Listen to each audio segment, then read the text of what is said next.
Welcome to the Outer Realm with Michelle DeRoche and Amelia Pisano.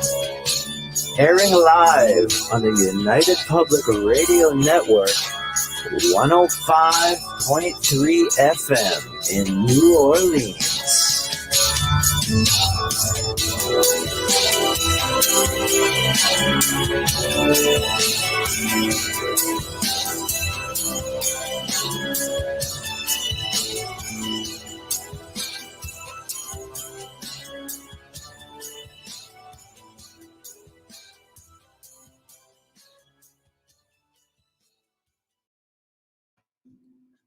Good evening, everyone, or for now, I'll say good afternoon, because you are listening to a pre-recorded segment of the Outer Realm. We are going to be broadcasting this live this evening, and I think you guys are really going to enjoy it. But anyway, this is one of those pre-recorded because our amazing friend and guest is all the way from the UK. So with that being said, let's get official. The Outer Realm is fully sponsored by the amazing folks over at Folgers Coffee, whom we love and appreciate. That they've been with us from day one, which is pretty awesome. We would also like to thank our sponsor, Dr. Snick, aka Justin Snicker, for his contribution of time and music, and of course his voice for the intro and outro that you've been hearing. He is an award-winning composer of Halloween, horror, sci-fi, and dark wave electronic music, which can be found pretty much everywhere. So we do welcome back the return of our friend and returning guest. He's almost like a co-host now, both Carl and Hamilton. But tonight, Hamilton will be joining us. Carl is unable to make it due to family commitments, but we will be, looking at stuff in the new year as well. So sorry that he'll be missing us. We will be discussing out-of-place anomalies and artifacts, and why would the Men in Black be specifically interested in this collection? So in order to hear the show tonight, please head on over to the YouTube pages, International Public Radio, UFO Gods and Extraterrestrials, UFO, whatever, I'm always bumbling on that one, UFO Paranormal Radio YouTube pages. Amelia and I will be bouncing around between the Facebook pages and the YouTube. I most certainly will be able to. I shouldn't be speaking for Amelia. She's probably thinking, what? I have something I've got to do. No. I go wherever you go. Okay, so yeah, it's nice and easy. You know nice that. I know. It's nice and easy. It's just exactly follow the leader. Exactly. Exactly. So a little bit of a treat tonight because we're going to be starting off a little bit differently. But I'm going to bring Hamilton in first. Yay. Hamilton, hello. Hi. Am I with you? It's the amazing hat. How are you? Yeah, good actually. I wasn't sure I was connected. I was incredibly impressed with your hand gesture towards your pot of coffee and your mug. That was brilliant. That was it's like Price is Right. Professional. It's all those years of Price is Right in Vanna. It's fantastic. I know. I was going to have a go at something like that myself. Yeah. Because I found this amazing stuff underneath my desk. It's called beer. Look at that. Brilliant. Oh, There's a whole crate of it under my desk. What about that? Oh, lovely. Wow. You should have just printed off a Folgers label and put it over top of that. This thing. But what's funny is that there's Americans that won't drink that American beer. But this is true. But we're going to leave that right there. But, speaking of our sponsor, I'm thinking, okay, I have not forgotten that last segment. They watched. They watched it, sponsor. Hamilton. Yeah? Okay. They watched. Oh yeah, no, they actually watch the show. They love it, specifically your guys' episode. So this is how we're going to start this episode. I'm going to give you some Folgers fun facts. Okay. Redemption. So here we go. And one of them I think you're going to be very surprised with. So Benjamin Franklin was a relation to the Folgers family. His father was Peter Folger and was an ancestor of the founder of Folgers Coffee. The grandmother was Mary Folger, one of the first settlers of Nantucket, and also an ancestor of a long line of Folgers and harpooners. believe it or not, harpooners. That goes back at least to the 1600s when they left, wait for it, they left Norwich, England, and headed for America. So British descent.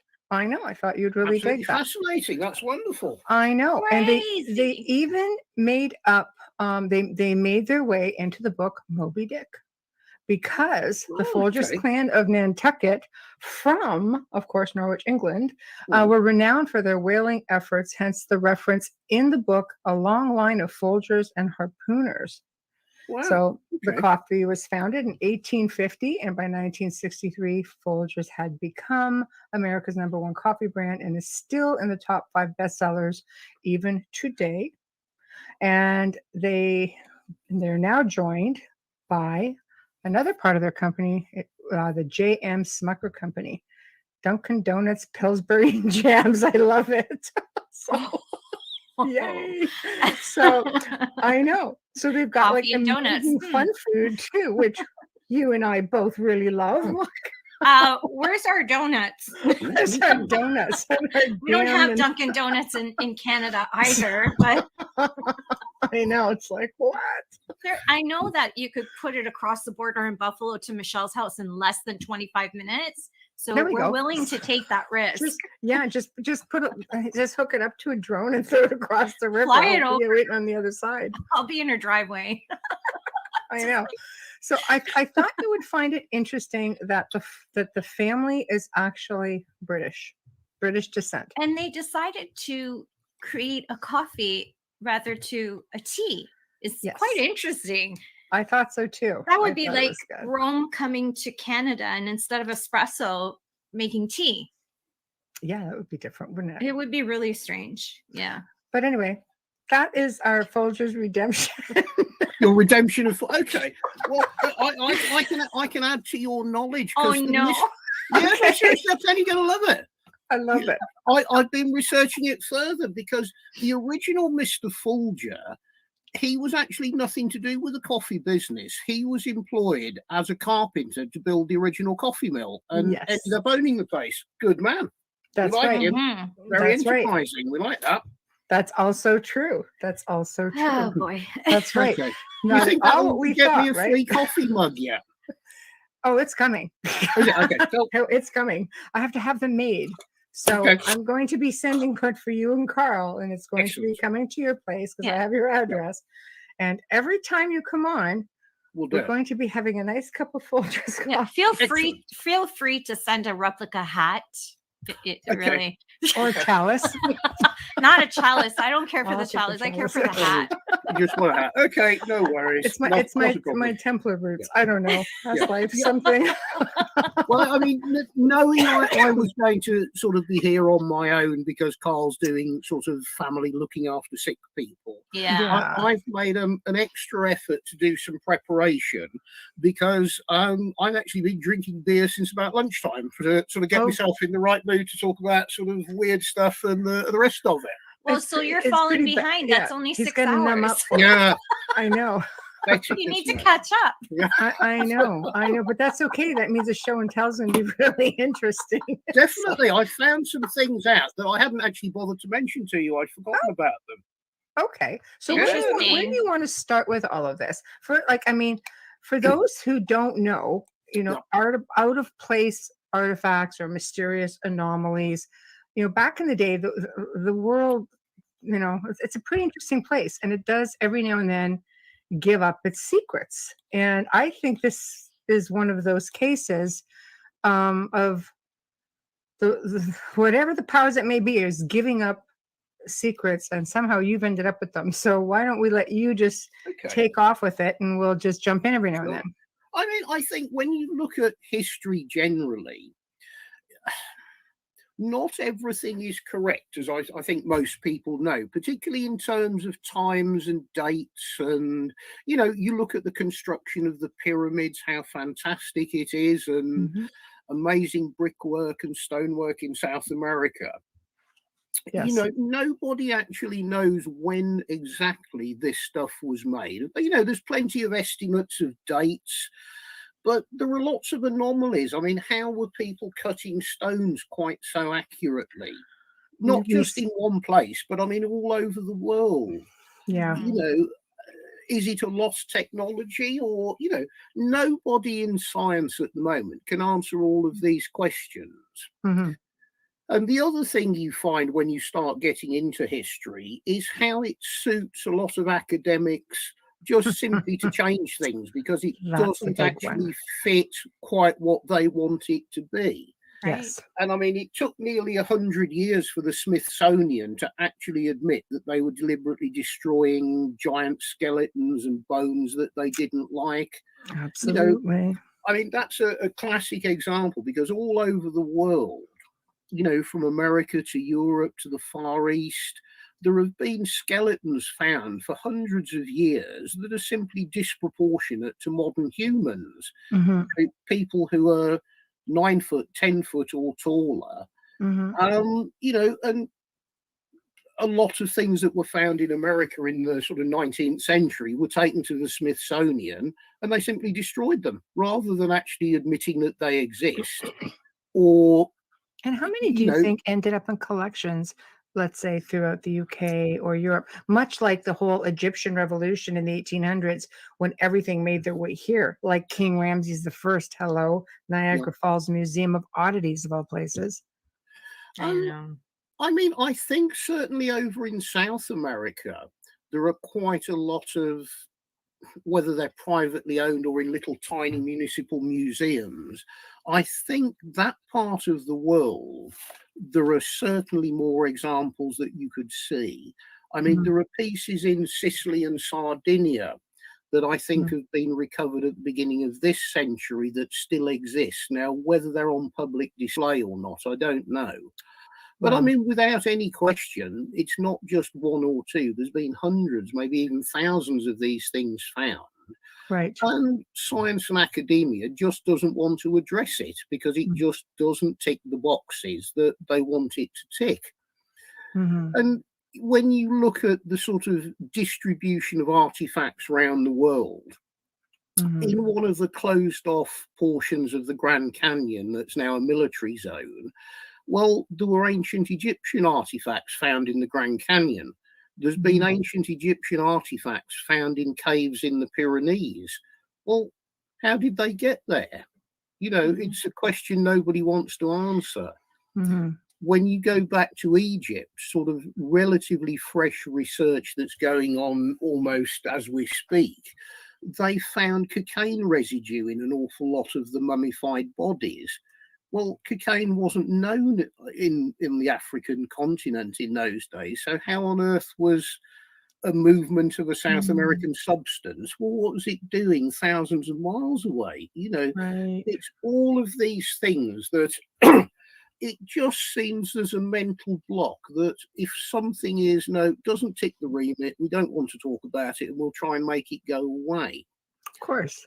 And I mean, that's sort of where I'm at on a couple of things that I'm involved with, that it's, well, okay, we've got some things here that simply shouldn't exist. They shouldn't have been found where they were found.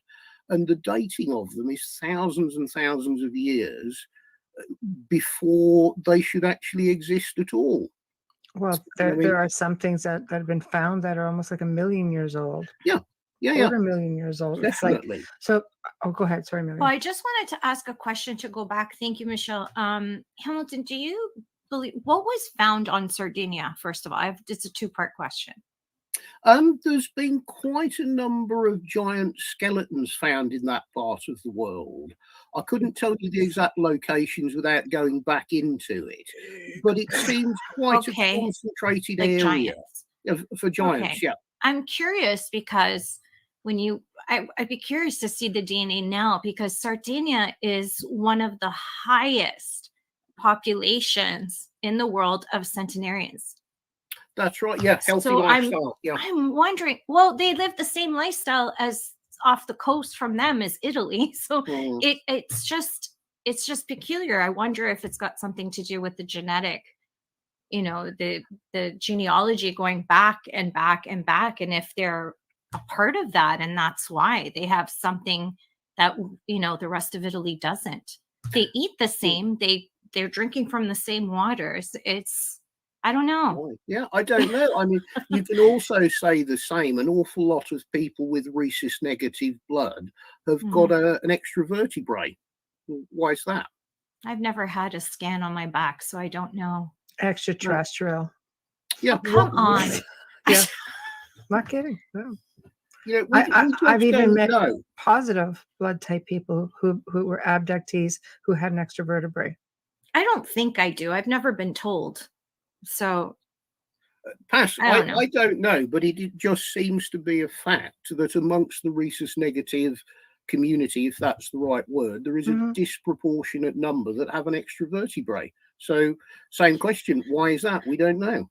No, the theory is extraterrestrial intervention, hybridization somewhere along the line. I mean, you know, they don't get sick the same. You know, some are very sickly and some nothing, like not at all.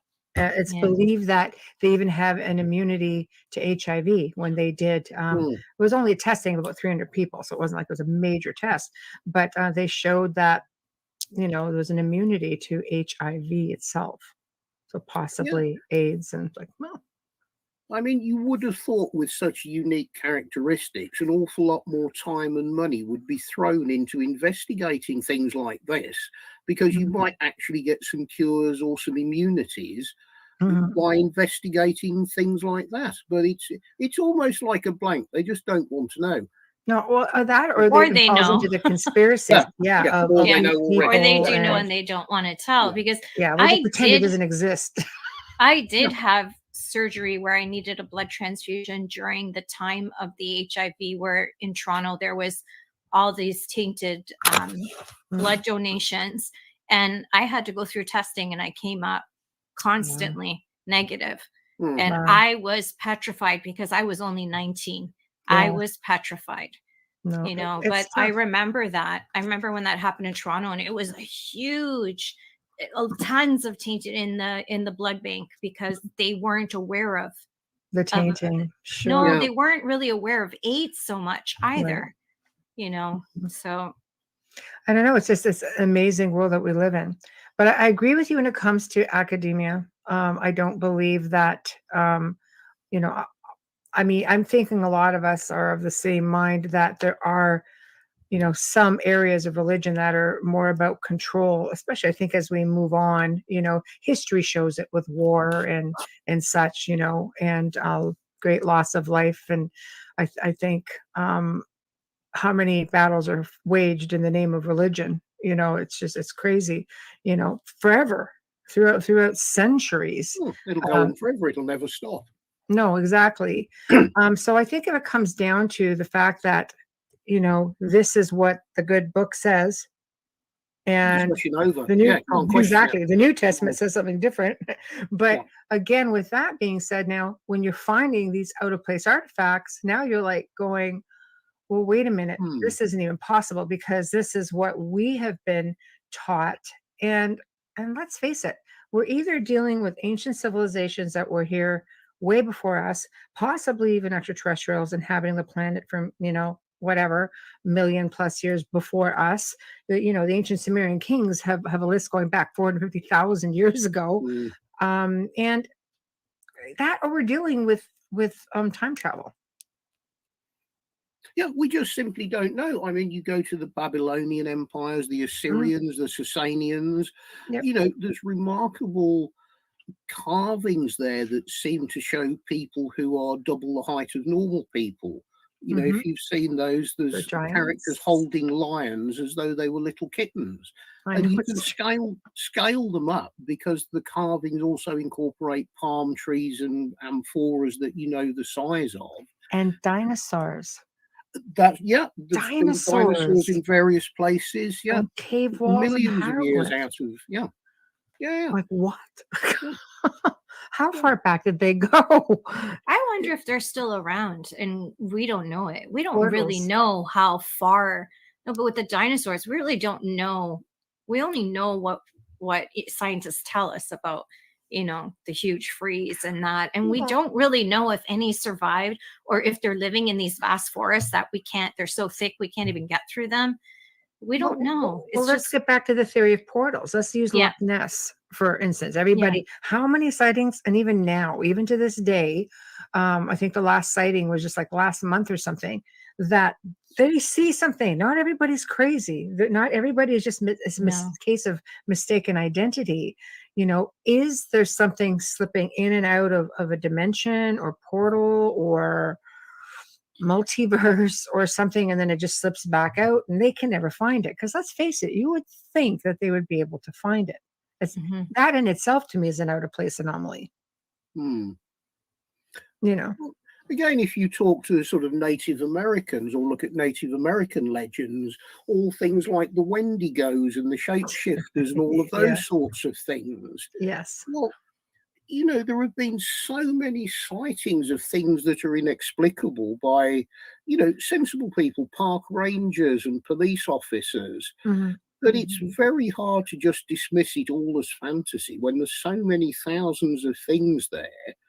But again, it always seems to be, oh, no, it can't be real, no, ridiculous, not even worth investigating properly. And the same with the, what do they call them, the cryptozoologists, the number of odd creatures that are supposedly inhabiting woods. I mean, I was reading up something about disappearances in Canadian woods fairly recently, and sightings of weird animals and half dog men, half werewolves, or you know, and you look at the maps right across North America and Canada, these aren't isolated one or two things. No. Where are they coming from, or what are they? It can't be a kind of mass hysteria because it's been going on again for hundreds of years. So without any question, the authorities certainly know more about that than we're being told. Because when you look at the instances where the National Guard have been called into forests or they've brought in special forces, well, why? What are they doing if there's nothing there that's causing concern or nothing worth following up? What's it all about? You know, I agree. I agree. I think it's a matter of, you know, people. Once upon a time, you could hide things, you know, but now everybody's got one of these. And you like my screensaver? I didn't know you just moved it on. I just moved it. Hold on. I'm not used to holding the phone. Is so damn big. I'm not used to holding it. What's that? I can't see. Oh, okay, I recognize that. Yeah, right. It's a chalice. Excellent. Oh, I love it. It's a beautiful piece. I love it. I love looking at it. It's just whimsical in a way. So it's her screensaver. It is. Yeah. Bit disappointed it wasn't a picture of me, but yeah, second best. I'll put you on mine. Okay. Perfect. Okay. I'll put you on mine because do the Price is Right thing. Mine just has a puppy. That's all. He's just my baby who's sleeping at my feet. Not interesting. No. So let's get back to out of place objects and artifacts. What you were saying, well, I mean, when you're looking in the time frame of things, if you just take Egypt as an example, because that's what everybody knows what a pyramid is. Yes. Well, inside a pyramid, it's absolutely pitch black. You cannot see a thing, absolutely nothing whatsoever. And it was like that when it was built. Well, the insides of the pyramids are painted in the most beautiful, vivid colours and intricate patterns and hieroglyphics.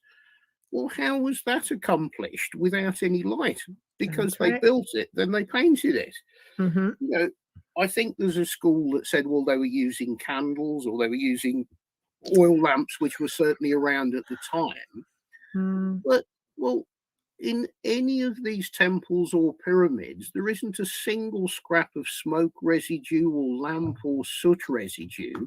I agree. Absolutely nothing anywhere.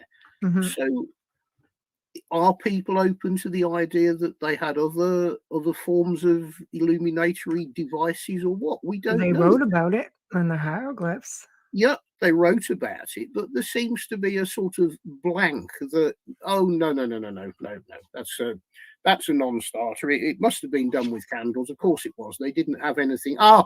Brilliant. That's a good. That's in Tomar. I remember that being taken. My husband's gonna love this. Fantastic. Just He's tell him just it's all gonna be about like, the so hat. who's the It's new all guy? about the hat. He would know. He would know, and the accent. He'd be like, okay, Okay. who's your new boyfriend? Excellent. Oh dear.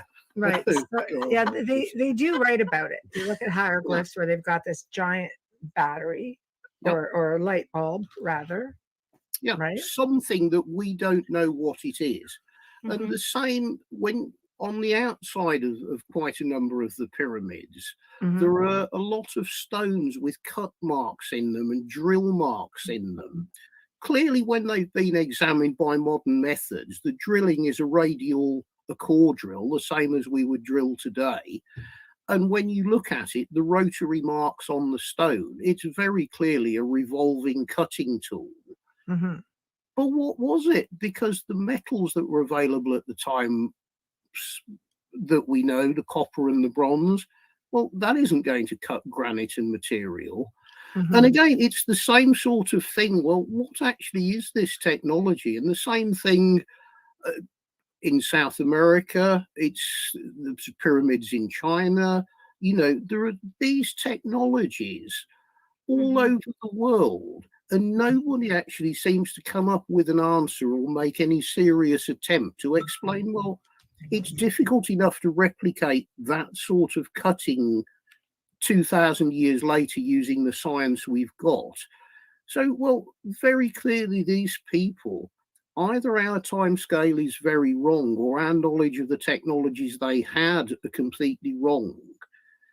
And every now and again, you know, artifacts do come up that throw perhaps light onto this, or, you know, Mhm. want to allow people to sort of take a look as to, well, maybe we've actually been completely wrong on our dating or our knowledge of these people, or the sort of cross fertilization of cultures across the world at the time. Mhm. Because it would seem a remarkable coincidence that simultaneously, right across the world, completely independent cultures suddenly develop exactly the same technologies at the same time. It Mhm. just seems too far fetched.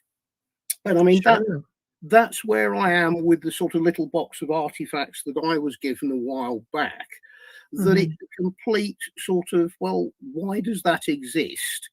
Well, it Mhm. can't exist. It makes no sense whatsoever. And the academics aren't going to like it. So kind of that's where we are on today's episode. And it's really a shameless plug because we now need to find an imaginative TV producer to sort of come on board with us, take a look, because again, we can put the stuff on the table, we can tell you where it's from. Well, Mhm. right, what are we going to do with this? It's time that it actually comes out, and let's have a proper talk about it. And we're quite happy to stand here and front it up and say, yeah, here it is. We've got it in our hands. We haven't made it up. What are you going to do about it? Well, what I It's like very about it, interesting. yeah, and what I like about it is, you know, they're starting to find things. It's not out of the norm now. It's more acceptable. So you might just have someone interested in examining the pieces because a lot of these pieces have ended up in museums, which you don't have a whole lot of access to, you know, for um I won't say for let's say a mainstream academics Mm, can examine them, but you have a collection that you're like, no, you know what? You have an idea, much like the Tamar Horde, and say, look, this is yeah. open for interpretation. What do We're you do then? learning too. Yeah. We have it. We're learning. Here's something else that we have that we're learning about or want to learn about. But Yeah. there are more and more discoveries of these anomalies coming up. I mean, they're just surfacing everywhere. And now with LiDAR, people are just going over these little temples, even like in South America Mm, or in Egypt. They're like, oh, look, there's a city here, there's a temple here, there's a pyramid here. And they're going in, they're excavating, and they're finding things that they're going, what the hell is this? mm, This doesn't fit. yeah. This doesn't make sense. Yeah. So, you know, I think now is the time because people are ready to understand. People are ready to know the truth. The planet is not 5,000 years old. Planet's not 30,000 years old. Cultures, this is what, like our third or fifth round at civilization? Like we're Possibly, yeah. so this left behind from ancient civilizations? Is it from the future? Like what is it? Or Amelia? No, I'm scratching. Oh. You thought I was scratching my shoulder. She thought I was. Yeah, I'm like, hey, what? Like, oh my God, yeah. Hand signals aren't working for us today. Tickling my shoulder because I have the fan on, and I'm like, really? This is driving me crazy because I'm not used to being here in the middle of the day. But That's a bit like when we were out filming the Relic series. Suddenly the camera would go on to me. It's like, what? Me? Oh, this is talking to me. Oh, shit. I'm sorry, I was miles away. I was looking at what now? Sadly, the camera's always on you during the radio show. It's just a matter of signaling because we do signal each other not to interrupt each other. Yeah. When you're fidget bug, it's hard because we're both. Yeah, I'm extremely fidgety, but yeah. So, I mean, going back on what we've actually got, I mean, probably one of the more famous things that was made to disappear was the Baghdad battery. Yes. Yeah. It was the thing that was found somewhere Iran, Iraq, that sort of area. Can't remember when, 100 or so years ago, was it something like that? Give or take a bit. And I mean, the general theory, because nobody ever proved what it was, that it was some form of electrical cell or electric generator from the ancient world. Now, whether they meant it was 1,000 years old or it was 3,000 years old, I don't think anybody ever really narrowed it down. But it seemed to be some sort of composite materials that if you reassembled them today, it was a means of generating electricity. Now, whether that could have been for light, the other theory was it was for some form of silver or gold plating, which again, you would use that sort of current. But whatever the actual object was, it was very clearly some sort of modern type electrical device that had been constructed several thousand years ago. It seemed to have been sidelined in history because, again, it's one of those things that I don't think anybody really wanted to commit to because it just doesn't fit. You can't have electricity 2,000-3,000 years ago. And then conveniently, it was made to disappear out of the National Museum of Iraq and has never been seen again, and nobody's even bothered to look for it, despite the fact that they've been looking for everything else out of the museum since the sort of the Gulf War. That particular artifact, nobody seems to want to put 2 minutes worth of effort into finding it, so it probably suits them that it's been made to disappear. How do they date them? I think the dating of that was probably based on where it was found and the sort of whatever the other evidence of either pottery or the city. I don't know that much about it. Can you carbon test, I guess? Things like stone or dirt or things like that. You can do a carbon test on a lot of materials, but the faith of carbon dating isn't anywhere near as good as it should be. I mean, I've seen a set of test results for a carbon dated piece that's 50,000 years out.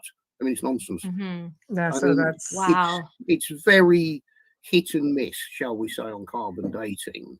Right. But I think the initial dating of it when it was first found was probably based on the excavations and their known date of wherever the town was that it was found, I think.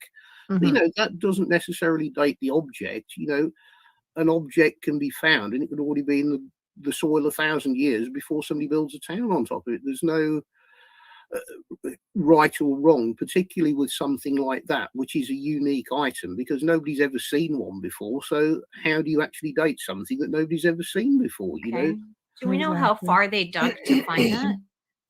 Off the top of my head, Amelia, no, I don't. I mean, it's a whole new subject to me. I've got more than enough to keep me amused for the rest of my life before I start going into something like this. But I mean, how all this got dropped on me, a very good friend of mine who I've known for a long time, he was a teacher, then he quit and became an archaeologist and got very disillusioned with it and just started doing his own thing. Sort of 20, 25 years ago, he was doing some diving because he's a scuba diver as well. And diving off the coast, I mean, I can't tell you where it is, but I mean, it's okay. Western Europe. Diving offshore, looking for sort of interesting sites or shipwrecks, he spotted what he thought were some buildings underwater. Now, bearing in mind you're probably a mile offshore and you're in bad visibility, but it interested him enough that over a sort of 5-6 year period, he really did a lot of dives on the site. And he ended up getting himself one of these little radar scanners that you tow behind your boat, a bit like fishermen use, I think, when you're looking for shoals of fish. And ended up sort of doing a kind of map of the whole site, not just one site. There were several little sub-sites off it. And very, very clearly, you can see on it deliberate structures. And I mean, it's not just one or two houses. It's a proper sized town. I mean, there are demarcations of what are streets and pavements, different size, what are obviously houses, and others which are more than likely commercial buildings. I mean, it's a complete lost town, the main site of it. Yeah. Right. And he did some diving on it and pulled some artifacts off. Not that much, but things that you could identify. He pulled some roof tiles off the floor, which clearly they were part of the original structures. But they didn't seem to match anything that had ever been found within the sort of locality ashore or anywhere else. They weren't Roman tiles, they weren't medieval. The same on some bits of stonework and some carvings that he took photos of. But the style of it just didn't make any sense at all for any other form of culture that was known to be inhabiting the area.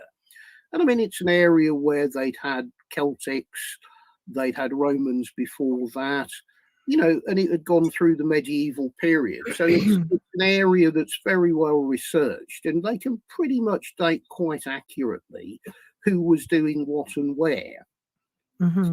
Now, over quite a period of time, he put a lot of effort into this. And at that time, commercial satellites, you could pay the US government you put in a set of coordinates, and the spy satellite would actually take a photograph of the coordinates that you put in. And he had a whole load of very, very accurate coordinates that he paid all himself, and ended up with maybe 20 or 30 spy satellite photos of various of these underwater locations. And from space, with the right equipment, you can see it. I mean, it's perfectly clear. I mean, the depths are between, I think it's something like 30 feet and 90 feet, all of these different structures. Yeah. Wow. But when you compare the satellite photographs to the sort of the actual scans that he'd done himself, I mean, they're absolutely exactly the same. There's no argument. This is very clearly unknown towns, cities, villages, whatever you want to call them.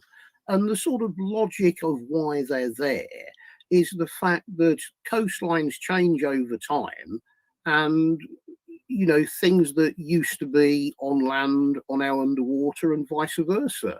So perfectly sensible, because there are other examples in the area of how rivers and coastlines have changed. So clearly over a multi-thousand year period, the coastline has changed, and now these cities are underground.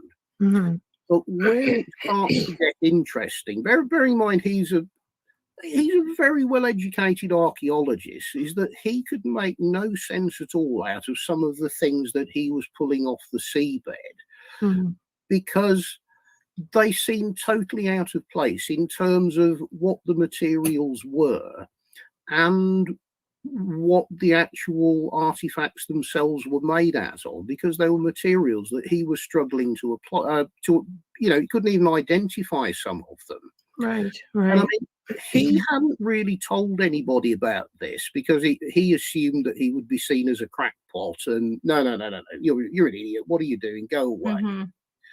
So, you know, the whole thing had been done and funded by himself for no reason other than his own academic interest in doing it, because it was, to him, it was an absolutely fascinating thing, because like you and I, it's interesting and it makes no sense. Yeah, all of it is going well. He's fitting it in between other jobs until one day he's sitting at home and gets a knock on the door and finds there's 2 military vehicles parked outside his house. Black car?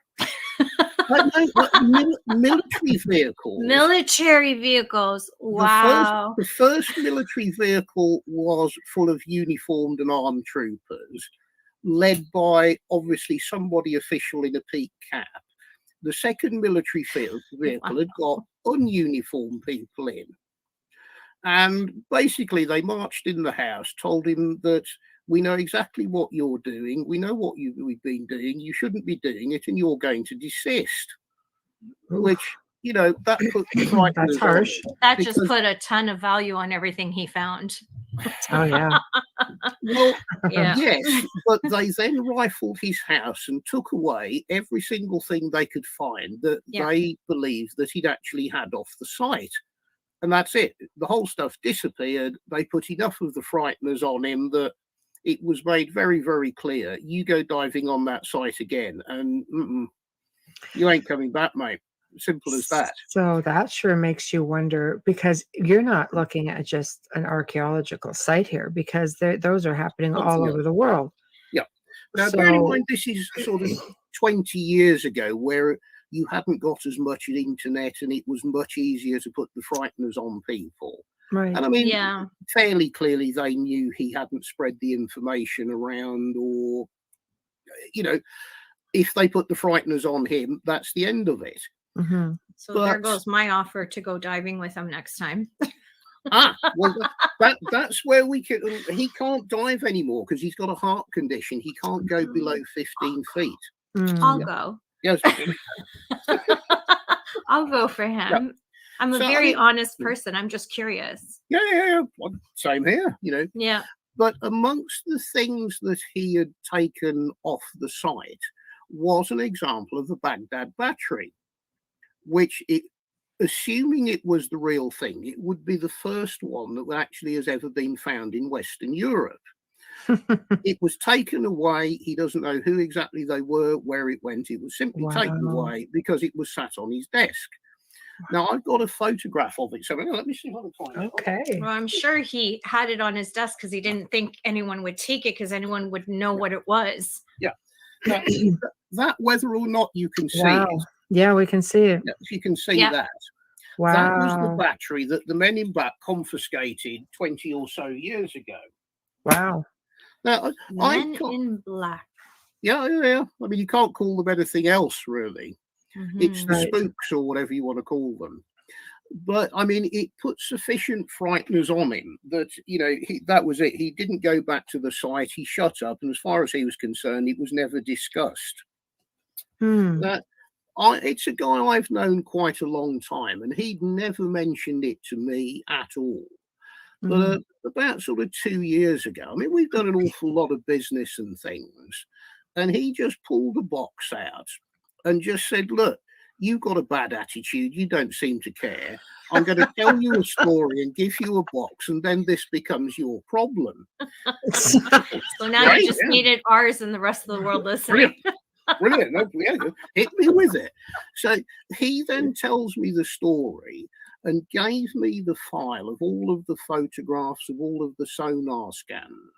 But more interestingly, he gave me all his maps and charts with the actual specific to within a square inch location of degree. I can't even navigate, you know, but whatever it is that you need to navigate yourself onto these sites. Right.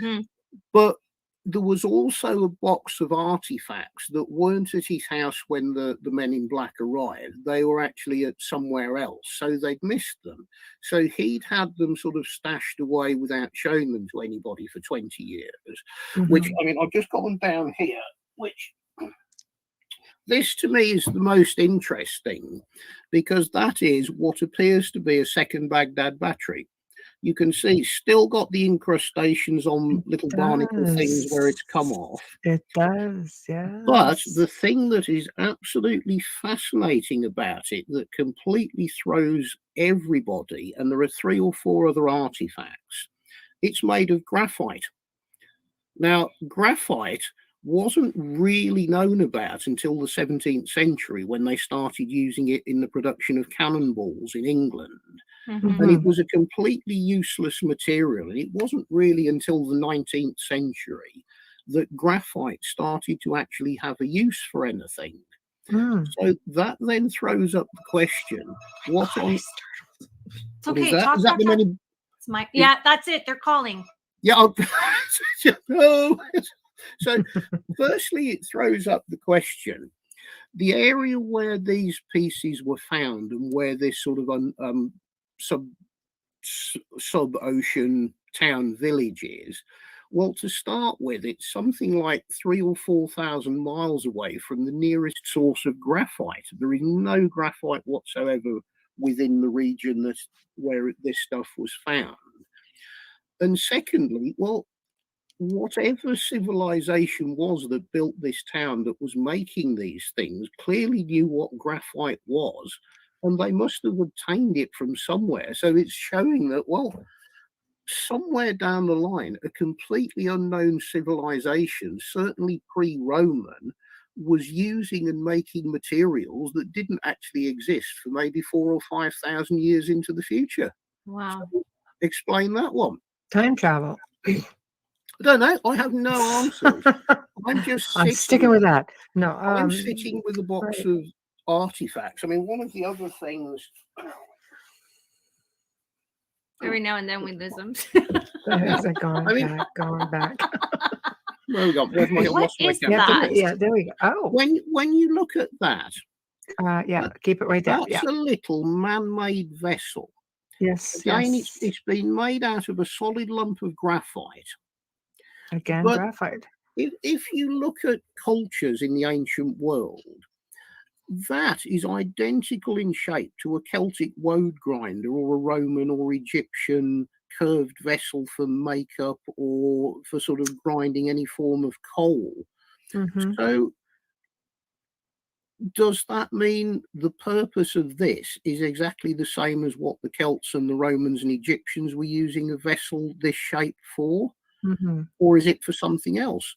Because graphite is quite soft. If you're using that for grinding or mashing something up, graphite itself, whatever it is you're doing, is going to work the graphite into whatever you're working. So if it was makeup, you just end up with a grey face like using a pencil. Right. So it's clearly a man-made vessel for using for something. They Mm-hmm. could have used it for eyeliner. I mean, they were notorious Maybe. for the black lines.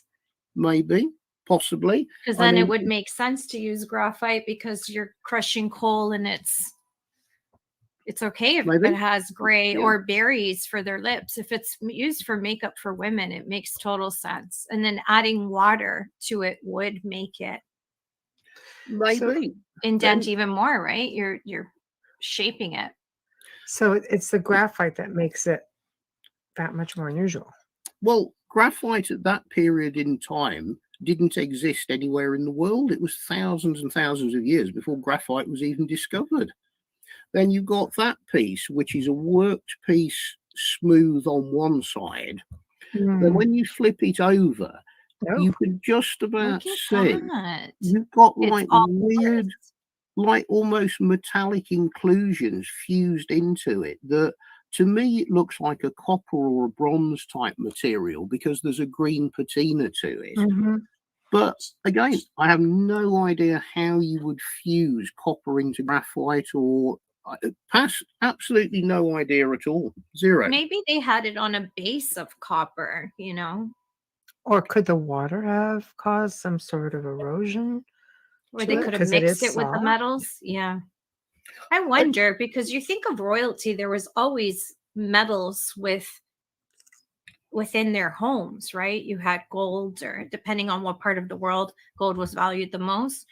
I wonder if, they had melted something and then forged it together Perhaps if to they make it did, pretty kind of thing, if they did, what were they actually doing with it? Because I mean, it's far too heavy to be any form of piece of jewelry or adornment. I mean, I don't know what that weighs, but I mean, you certainly wouldn't ever wear No, something. no, I mean, just as a base for some royal, if it's for makeup, you think about it, women love things that shine.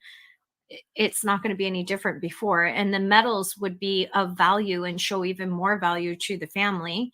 I wouldn't be surprised if there was a base made for it and it just came apart over time. Perhaps, but what's the culture that's doing it? That I have no idea. That's your investigation. I mean, Yeah, well, they've been finding cultures going back now between anywhere from 15 to 30,000 years. Like there's evidence of these structures surfacing or being found, right? Like all over the world, I mean, that's Atlantean times, older Lemuria. Well, yeah, I mean, if you go back through cultures that you can positively ascribe materials to, it's very easy to identify something that's Celtic before that or around the same period. You've got Romano-Celtic, then later you've got Roman, go back a bit earlier, you've got the cultures of Greece. And really before that, you're looking at the Phoenicians and the people in the Middle East. The cultures that were actually happening in Western Europe at that time, we were so far behind the Middle East. We hadn't really got anything. People were Pagans. The Assyrians, Sasanians, they were building cities while we were still living in caves in Western Europe.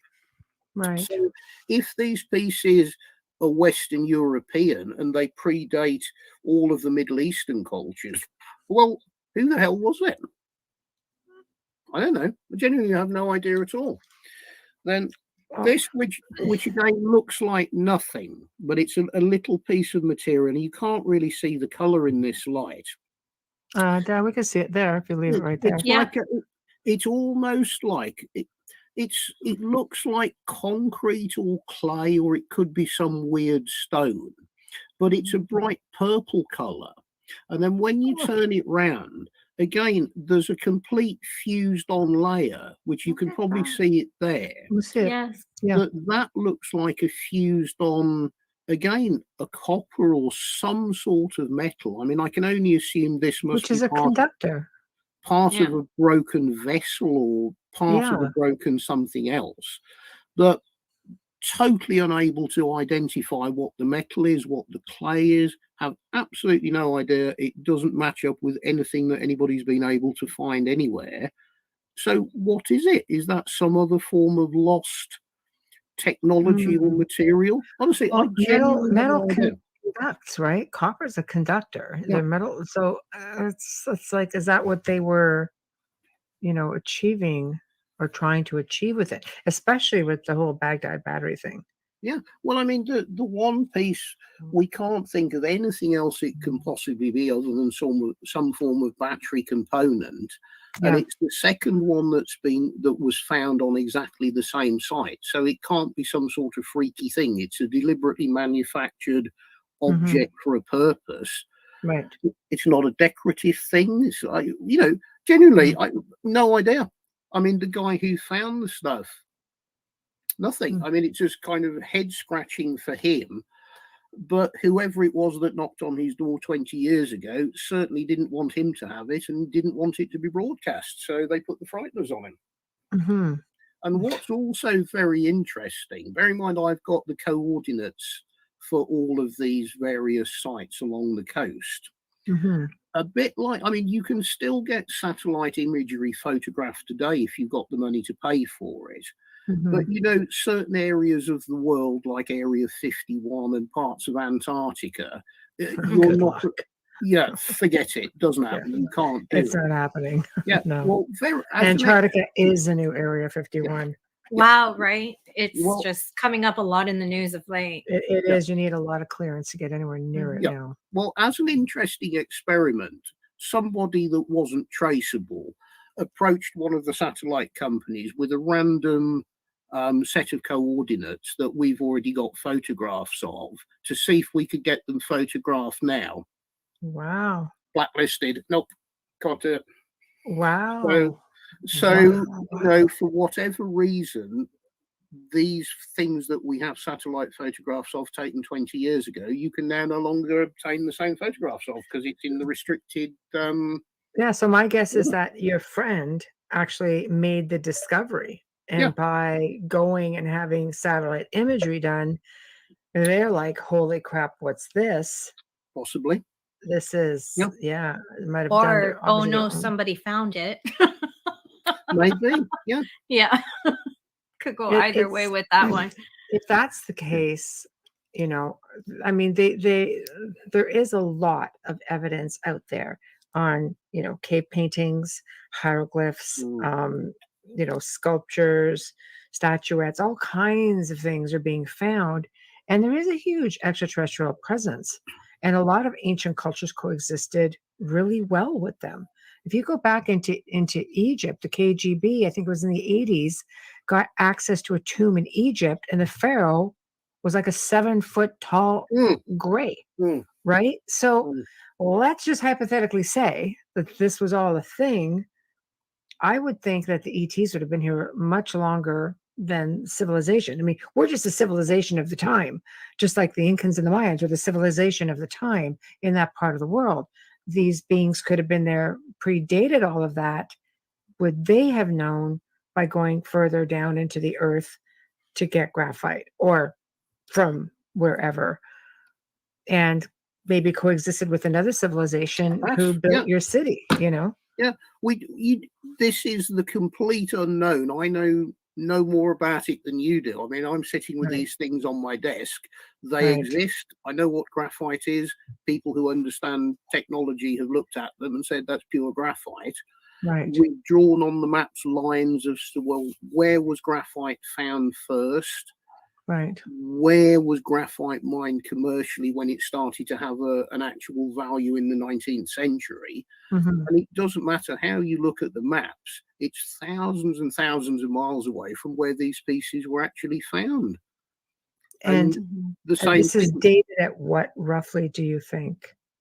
I couldn't even begin to guess. I mean, the area where this stuff was found. Now, bear in mind, it was found roughly a mile offshore, so the topographics have changed.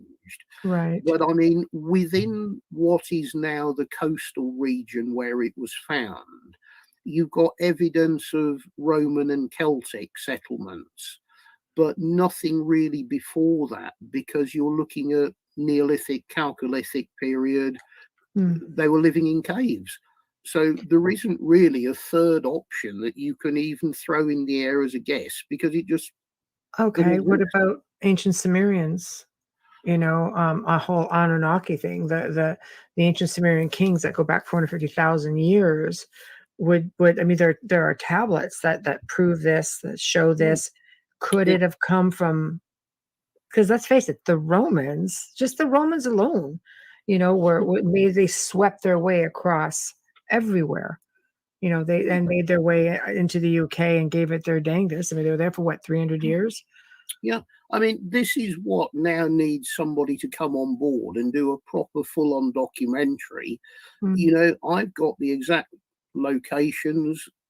I assume they're diveable today. I haven't tried, but I mean, the actual structures are still going to be there. Yes. I don't know where we go with it, but I mean, it's an absolutely fascinating story, and it's not a wild goose chase, because, well, the items are sitting next to me. They can be put up for scientific analysis, and genuinely, I can't offer any insight on it at all. I just kind of got dumped with it because of my bad attitude towards academics and science. It's right. I love it, though. You're going to take this over and you're going to deal with it. But it's illogical. I sent you my collection going, hey, go. I don't want that. I don't want to be arrested. It's yours now. Yeah. I hear military vehicles.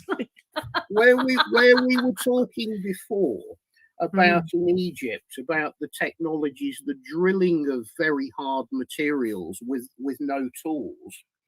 This is also off the same site. Now, this is a lump of extremely hard material, Right. I don't know what it is. It could be a granite, but again, exactly as it's come off the ocean floor, still with all your barnacles on, but it's got holes drilled in it. And I mean, this is simply, again, an example of technology that just did not exist at these points in history. And it looks like they've been drilled to get the actual cores out. So have you put your little battery in there? Does it fit? No, the battery is quite a lot larger when you look at the relevant sizes. No. Wow, okay. I mean, it looks like, to my eye, that the piece of stone isn't a constructional material. It looks like the stone has been drilled to extract a solid little tube of whatever this very hard stone is. And I can only imagine it. You would use it as some form of roller or perhaps some means of, I don't know, moving something heavy around on a very hard roller. I've no idea. But the actual, it's come off the same site. Well, there you go. Is exactly the same technology that we've seen in Egypt. Yes. Thousands and thousands of years in completely the wrong direction. So you explain it to me. I don't know. It goes back to the whole ancient Sumerian Anunnaki thing, because they were they believed they were the forefathers of the Egyptian civilization, So I don't know. It's like, and you can't test that stuff. Well, I don't know. I mean, I don't know what scientific tests you could actually do on this stuff to date it. It's totally out of my sphere. You can't carbon date stone. I know that. No. But I mean, the starting point would actually be to go to the site itself and either dive on it or try and look at it, if you're allowed to. I mean, what on earth would happen if you try to, as a film TV crew, turn around and say, oh, can we go diving here to the appropriate government that runs it? I mean, you might find yourself disappearing. I mean, God only knows. You might have to go do but you could also play stupid, because now people have drones. Not after you just told us on the show. Over sites. Well spotted there, Amelia. Well spotted. I had a drone, and the drone saw this town. Yeah, and I want to dive it. You kind of have to be a tourist, and it can't be anybody who's been on the screen, which is really pissing me off because I wanted to dive, but but it's a theory. No, I don't know. I mean, I've no idea if the area is combed by military or commercial boats today. I mean, I've deliberately kept away from it so as not to draw any attention to either me or anybody else on the site.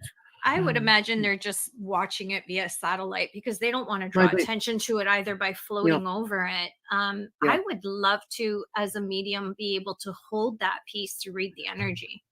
Yeah, it'd be interesting to work with someone nearby and who can do that type of reading and ask them to tell you what they feel without telling them any information. Yeah. I mean, this is the thing. I mean, all of these, because it's such a completely weird set of objects, I don't think you would necessarily have to do the normal archaeological route. I think you would have quite a bit of leeway for, well, let's go and talk to some mediums or some remote viewers, or let's look at it another way. Because if you show these pieces to what any conventional archaeologists, they're not actually going to be able to tell you any more about it than we can ourselves, because there's nothing to cross-reference against it, because it shouldn't exist. They have limited education as well. Yeah. That's experience. All they're going to be able to do is validate the fact that, no, if it's graphite, no, you're right. You can just do basic research to figure out it wasn't a thing. And beyond that. Oh my gosh, if I lived close by, I'd put my hands on that. Definitely. Yeah, I would love to. We should almost talk to Freddie Silva.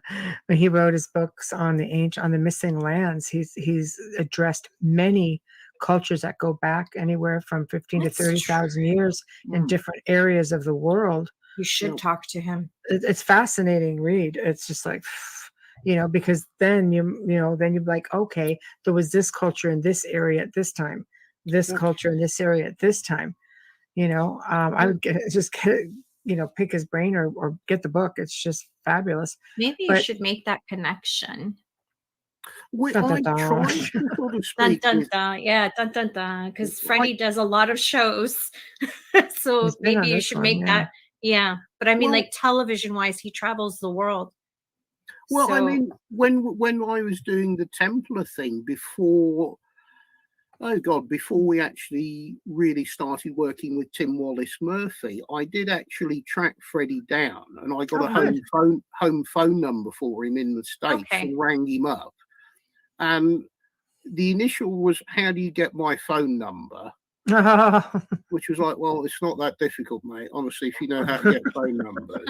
It really isn't. Yeah. Yeah. Sort of explained what we were doing, said I'd read his book on Portugal and found it fascinating. This is what we've got. And it was almost as though he didn't want to talk.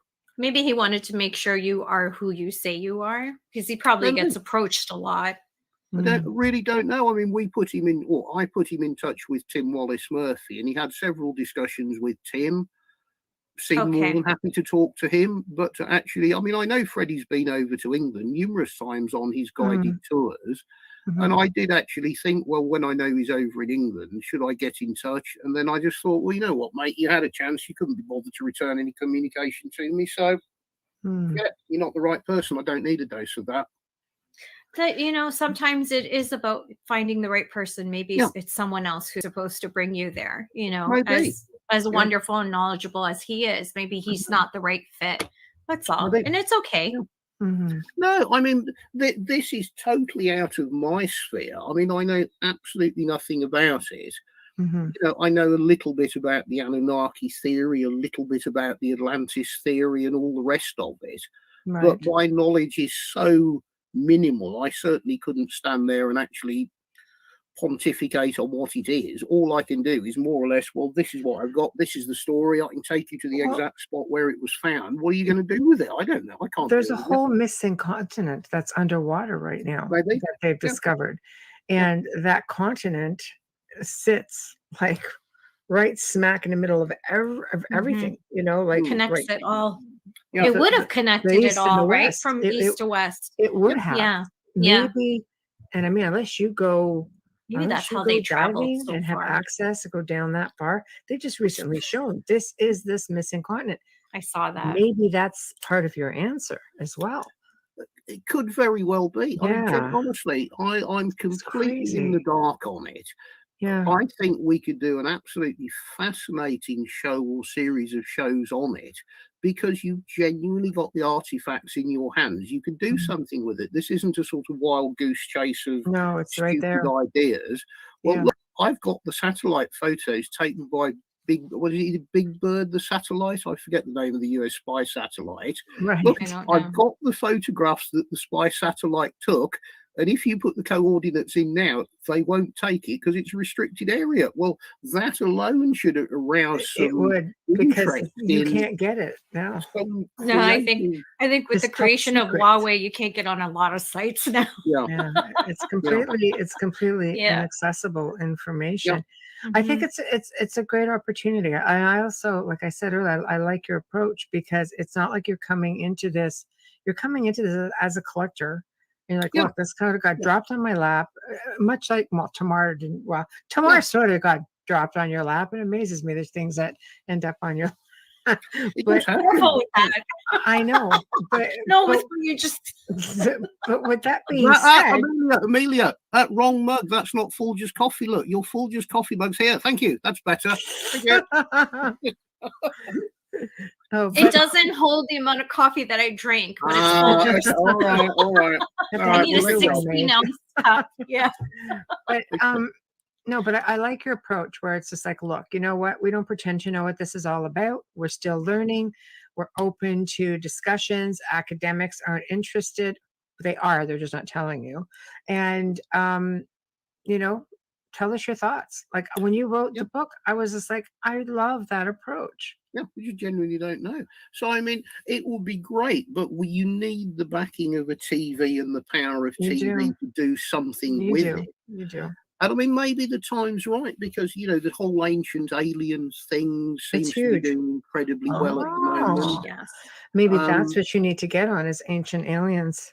Well, that's the sort of person that we need to get in touch with, or for them to come to us, because it's not a regular kind of history type format that we're doing. No. It's a completely off the wall, where perhaps you do need the alien hunters or the Skinwalker Ranch type guys that are open to all of these theories. We don't know anybody like that because it's totally out of our parameter of everything. So, I mean, this is the first throw it open to the world. I know people, actually. I was just going to good. say Michelle has a lot of connections, and we've had a lot of guests on that are frequently on Ancient Aliens. But but I do know I do know of a couple of others we haven't had on because they're almost impossible to get on. But I know friends of friends. So let me just poke around with that a little bit. That's it. Because that just sort of came and went like, oh, wait. Yeah, but I mean, you know, it's not kind of being hidden away. This is the first time I've talked about it openly anywhere. So it's a complete first come, first serve. If there is some TV interest out there, come and talk to us. I mean, we're game for it. We've got no fixed ideas on how to do it. It's, well, we've got the items, we've got the information. I was just told, go and deal with this. So having looked at it and satisfied myself as far as I can go with it, I'm stumped. I've got nowhere to go at all now without some help. What an amazing journey to film. It would be fantastic. What an amazing journey to film. Yeah. You know, this is all new. And it's happening as they're Live, wow. Yeah. It's you know what? It's making a resurgence. I think it's one of those topics where people are fascinated, but they just don't go there because first off, I think we're more in a time now where we are open to either time travel, extraterrestrials, or civilizations that's older than Adam and Eve. Just saying.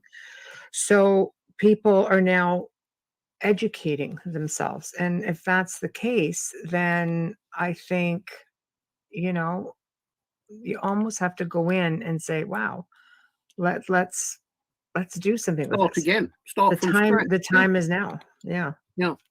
But I mean, when you're looking at the sort of artifacts in the Western world, you know, really what's perceived as the first form of art in the Western world is the sort of Neolithic, Paleolithic, Chalcolithic sort of carvings of goddesses, which seem to pop up all over Europe, in the Balkans, in Iberia, in France. Again, very, very similar bulbous hipped, crude representations, which are obviously female fertility figures. And I mean, they seem to date a lot of those, you know, maybe 8,000 years old. But then there's been a couple come out that they've turned around and said, well, actually, you know what? We think this is 20 to 30,000 years old. There's an example in Germany of like a lion-headed female figure that you know, I think it's mammoth ivory it's made out of, that was found in one of the caves in Germany in the 1930s. Which they're sort of saying, well, actually, maybe we're 10,000 years out in the dating of the sort of Stone Age era. Well, that's a possibility. But even the Sphinx, they've determined is 10,000 plus years. Yeah, which I can throw into the mix, which I didn't tell you I've got, is that when you're... Of course you didn't. Supposed to let the hosts know what's going on. So boring. Cute. So boring. Cute. Boring. Yep, boring. That's it, boring. It wouldn't be fun to have people like me side. around if it was all scripted. It's spontaneous is why it works. If we didn't love you, we wouldn't have you on every month. I'll give it to you. Okay. I wasn't all that interested in that early form of art because when I first looked at it, I just thought it was very crude and shapeless. But actually, when you look at it and you start taking on board, well, actually, it isn't. It's incredibly stylish, you know, and bearing in mind this is made by people living in a cave banging it with a stone. To manufacture these early representations of goddesses or whatever they are, I mean, it's absolutely fantastic. I mean, it really is. And I started getting interested in the prehistoric stuff. And in my usual way, became totally OCD with it. No, I don't Oh, I believe it. call them the first photographs Don't of time. Believe I it. started getting into the Neolithic goddesses, and I don't know how good this is going to come out, because I'm going to show you some things which, again, they'll tell you won't exist. Okay. Well, there's a Neolithic goddess, like more or less the same sort of what right you there. call normal Neolithic-y figure, Perfect. Yeah. which they're saying Okay. is maybe 8,000 years old. Wow. But what's very interesting on here, I don't know if you can see it very well, the figure is actually holding a baby. Yes, I that's see right. that. A baby, Yeah. which they will tell you, no representations in art actually of that period was that advanced. Well, there's one. Yeah, no. It's like the Anunnaki statue of the reptilian Why do goddess holding her baby. Yeah. Suckling it. Here's another interesting one, which they'll tell you don't exist. There's a double one. There's two figures hugging each Oh, other. that is beautiful. Wow. Again, Wow. I mean, That is gorgeous. Is that 8,000 years old, or is that 20, 30,000 years old? I don't know. Because you can't date it. Yep. Wow. And then I'll just show you one more. Did you try getting Sean Williamson to look at it? Yeah. This is the one that they'll definitely tell you can't exist. Now, if you look there, it's a representation of a goddess giving birth with a little baby's head popping out. Oh, Yeah. geez, it is. Wow.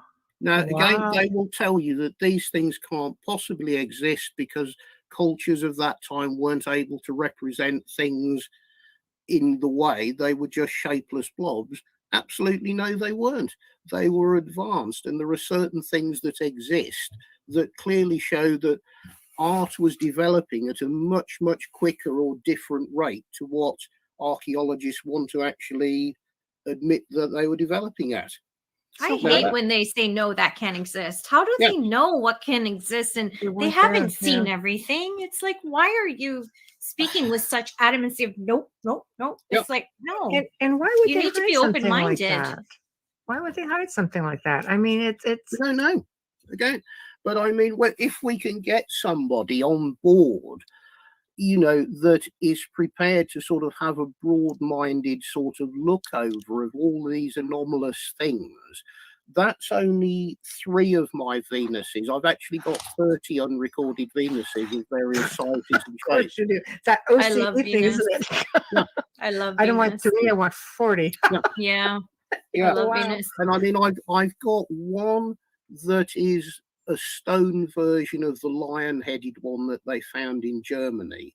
Wow. The features are very, very similar, but it's stone, not ivory. And I've Wow. got another one that I would say is way, way earlier that's so amorphous Mhm. that it's hardly visible as a Venus. But when you line it up with all the other Venuses, it's so obvious that, oh my God, that looks like it's thousands of years older than all of the others.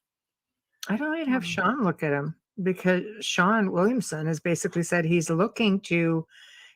studying, because on his show the last time, how structures and pieces were made based on the tools that they would have had of certain times. So he's looking to start doing But they're more friends. They're friends. So. Yeah, I mean, That's what I I know Sean very well. Sean's been and had a look at some of the Templar stonework. Yeah. Yeah, I can show it to Sean, but because he's looking at other stuff that's not Templar. It's just stonework on average. I thought it was fascinating.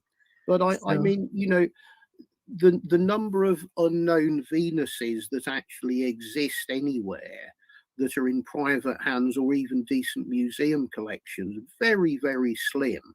Mhm. And they all are pretty much the same sort of form. There's not that much difference in them. Mhm. But I mean, I've got some pieces that are so utterly different from any others that exist anywhere. Mhm. Again, it's out of my sphere. I can appreciate them for what they are as wonderful pieces of art. Right. But I couldn't tell you if they're 6 or 30,000 years old. I don't know. It really needs a proper brainstorm and go round and look at all the other existing ones in the various museums and put them side by side and fathom out, well, what the hell's Hamilton actually got here? Because again, it really doesn't make sense. It's more along the lines of what the hell does Hamilton actually not have? Yeah, that's a shorter list. Yeah. Okay. Can I take that Station moment ID to time. do Yeah. Station ID? You were listening to The Outer Realm with Michelle DeRoche and myself, Amelia Pisano. Tonight Don't you we dare, have Hamilton. the Don't you dare, Hamilton. amazing, Don't you dare, Hamilton. amazing. Block that camera. Turn that camera off. The amazing Hamilton White I can with us disappear. all Yeah. the way from England. And this is a pre-recorded show, but Michelle and I are in those chat rooms, so feel free to pop in those questions and comments. We're there with you. We are broadcasting live from the beautiful city of New Orleans in the United States on 105.3 FM radio. We are United Public Radio. We are streaming right now live on UFO Paranormal Radio, International Public Radio, or did I get those backwards? UFO Gods and that's good. Extraterrestrials. I always get. Tonight, our intro and our outro and every night of our show is courtesy of the incredible and amazing composer, Dr. Snick, the Sonic Surgeon, Justin Snicker. You can find his music on Bandcamp, on Amazon. You can find him on Facebook and Instagram. His music is amazing, and he is an award-winning composer.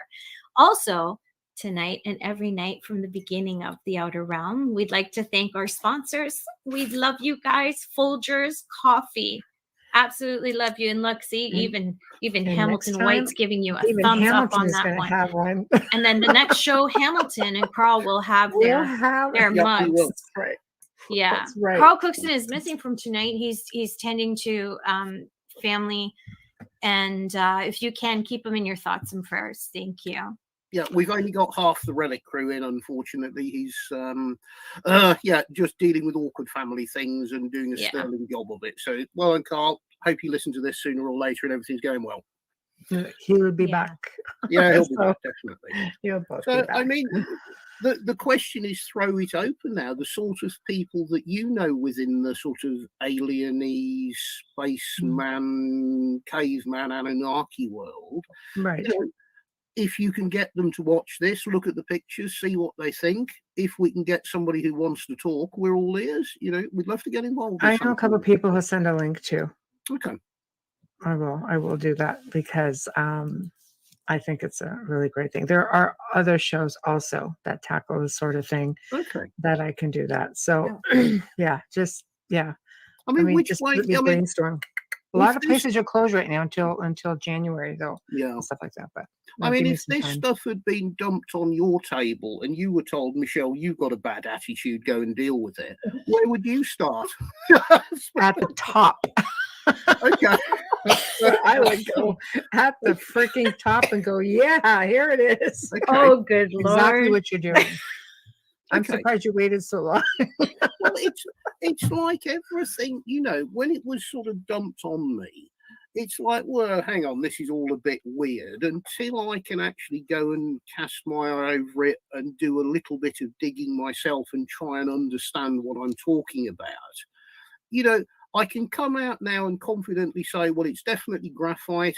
It corresponds with various other things. Right. What I say, I can actually confidently say, I really genuinely know this, and I'm not embarrassed to stand there and say it.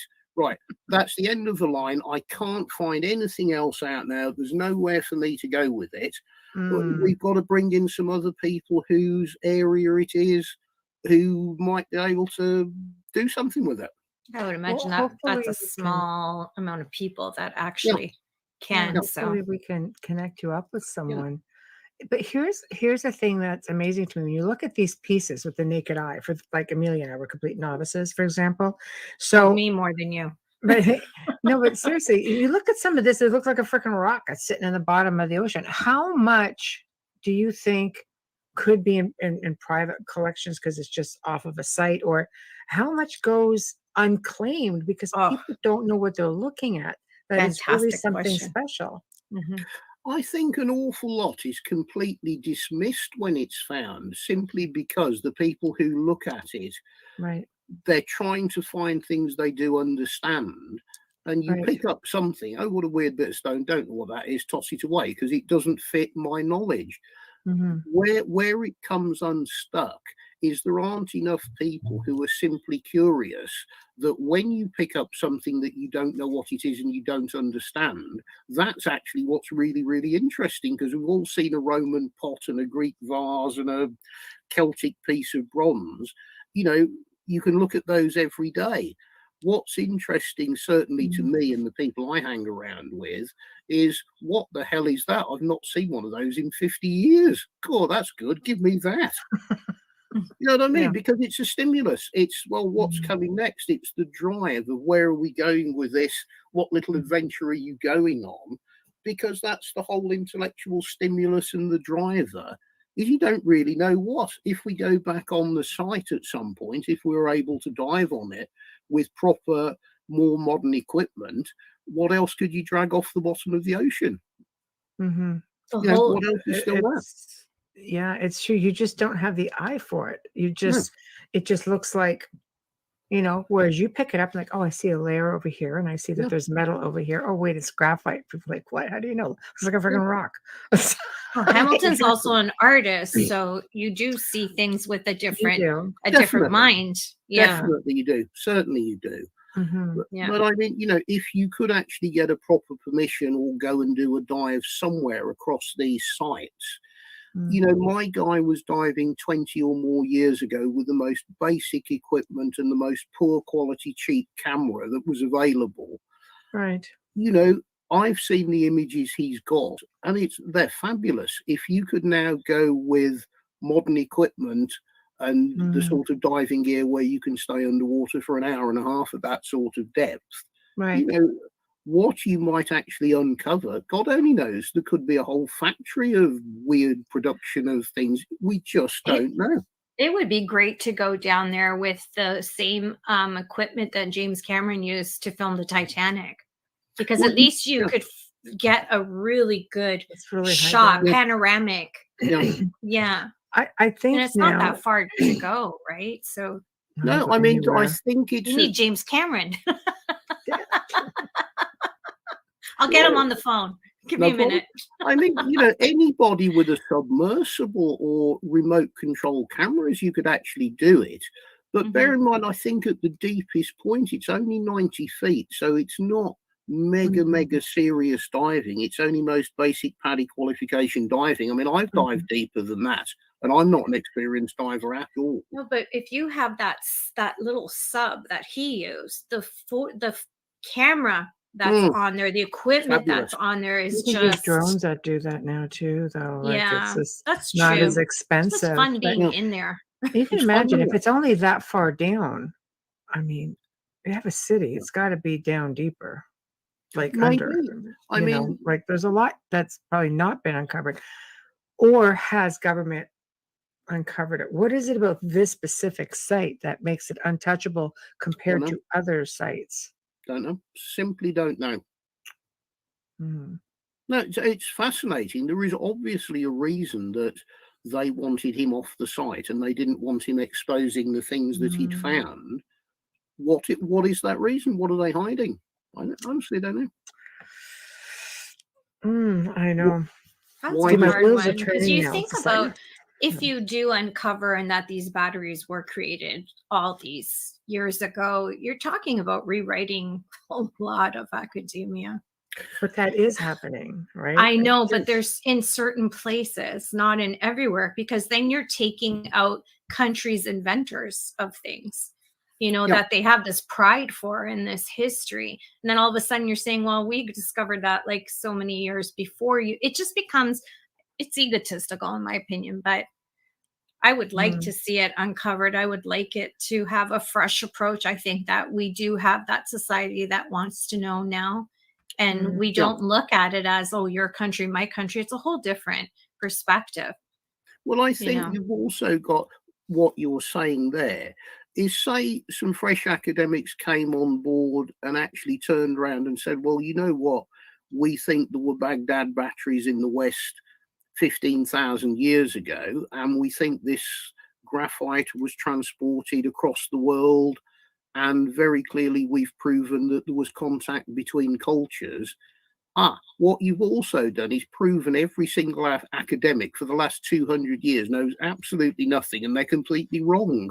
Yeah, This they isn't are. going to go down well Well, at all. they've But they only are learned in from some their things. mentors. It's not like they've traveled the world. Information is meant to be improved on. It's not Totally. meant to be Yeah. buried. It's meant to be improved on. Discoveries are meant to be elaborated on. Yeah, The totally more agree. we evolve and our knowledge evolves, the more our findings should evolve. Yeah, totally Everything agree. is primitive, and Yeah. things aren't primitive. We have Not that. technology now. Everything, like, there's just, it's just the good old boys. No, we're not going there. It's like, well, screw that. I know. It also makes you wonder if it's because it's connected to ET, and that's why. That is the one thing. Maybe. Yeah. And probably the only thing right now that would shut down, An that investigation. site, for example, because Absolutely. they're only now talking about possibly having a disclosure on extraterrestrials, because it's all over Yeah. the place. You can't hide it now. It's all Mm. over the place. But now I think at least for the US government, you look at like France and even England have been more open about it. Russia's been more open about it, Yeah. but even FBI has opened up files on UFO sightings and ET sightings, and videos are surfacing. I mean, old videos that haven't been fudged, So you may get your wish of going in and being able to, dive this site, because I think now it's like, okay, well, it was really secretive 20, 30 years ago, but now we're disclosing, and it may not be, such a threatening thing. Yeah. And I mean, you can't shut people up as easily. 20 years ago, when you hadn't got the internet and you hadn't got communications like we have today, Right. you can turn up at somebody's house and frighten them to death. Right. You can do We it. did it in Roswell, the Yeah, bully, the whole bully They've done beat, it in lots of places. What are they going to do today? They can't suddenly raise this interview from the whole internet, the photos that have been put about. If they knock on my door and confiscate, oh, we're taking your computer away. Well, it don't bother me. There's already 10 copies of all the photos and coordinates hidden around. You knock on my door, I'll just release them straight away. It doesn't really matter. You can't shut people up and frighten them in the same way Different as you used to be times. able Well, to you're do. prepared. Your friend wasn't prepared for that. Exactly. And you're Yeah. prepared. So it's a second chance at this. It's Yeah. important. I mean, believe so. several people have said to me the best career move I could make is if they found me in a ditch. I'd suddenly become the most famous sort of explorer, finder, treasure hunter ever. I mean, it wouldn't do me any good, but it would certainly validate some of the things I've been. It would make us sad. It would make me our sad, Hamilton? and they'd wipe away I your know. entire existence. So No, it's true. It's true. People do watch the show, and I wouldn't be surprised if people of like that watch the show, I'm here pretty and sure there, they do. Yeah. depending on topic matter, depending on if you're a person of question, Oh. I guess, because we do Yeah. have people of question come on to the show for sure. Yeah. Who delve in extraterrestrial research and stuff, and it still seems to be something that is that they're just very interested in, even though they probably know more than us. But we bring in people in the top of their fields, so we bring it. they We brought watch. in former CIA, so that always brings attention. Sometimes the wrong attention for us, but it's good for them. Great. So, Fabulous. yeah. So that's the only thing to me that would, really shut down a site, is if there was maybe ET tendencies. Are they going to shut down a site that's just because of the fact? I mean, 20 years ago they might have, just because it disproves, like, no, this has been here. We know this site is considerably older than what the academics want us to know. Everything is control nowadays, but worse now with some things. But I think with that being said, there's also things that are opening up. You're seeing museums now that are exhibiting giants, whereas the Smithsonian was destroying them. Now people are saying, okay, look, you can go into the United States and there's small museums that'll have giant skeletons. It's opening up. They can't hide it forever. Like you said, you can't hide it forever. No, you can't hide it now in the way you could 20 years ago, and certainly not in the way you could 100 years ago. It's just not possible now. No. And I think people's attitudes are slightly different, where, you go back in history, people were scared of the government, and it was this sort of superpower that made you disappear. There's now a whole breed of people who simply don't care. It's right, this is what I've got. So what you like, mate? Honestly, I don't care. It's me. Come and get me if you want. I don't mind, because it's great PR. You know what I mean? If you That's the spirit, Hamilton. Take one for the team. Yeah, totally. Here I am. It would only benefit him if they did. Yeah. Definitely. Well, exactly. It's almost it validates everything that you're holding. That's what it come does. and knock on the door and arrest me for something or other. Yeah. It would actually be the best PR you could get, because they've just validated the concerns that you've got. So they've had to come and pick you up and I take you just told you, Hamilton, this is real. Yes, it is. Yeah. Yeah, And you the can't reason show they it. won't is because you basically publicly just said that there's 10 copies of everything everywhere.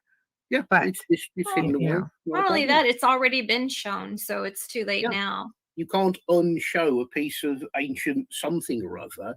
It can't be made to vanish anymore. This stuff, as of when the show goes out, however many people look at it and pass it around, A few million. There it is. Millions, There's the second Baghdad battery that's known to exist. The first one's disappeared and isn't ever going to be seen again. No. If you want to look at a Baghdad battery and study one, give us a call, because there ain't another one. No. Right. So tells us we're out to like 60 million streamers, so good luck. Wow. Okay. Well, I mean, out of that, if we could find just one or two sort of TV people, research people, magazine people, it doesn't really matter.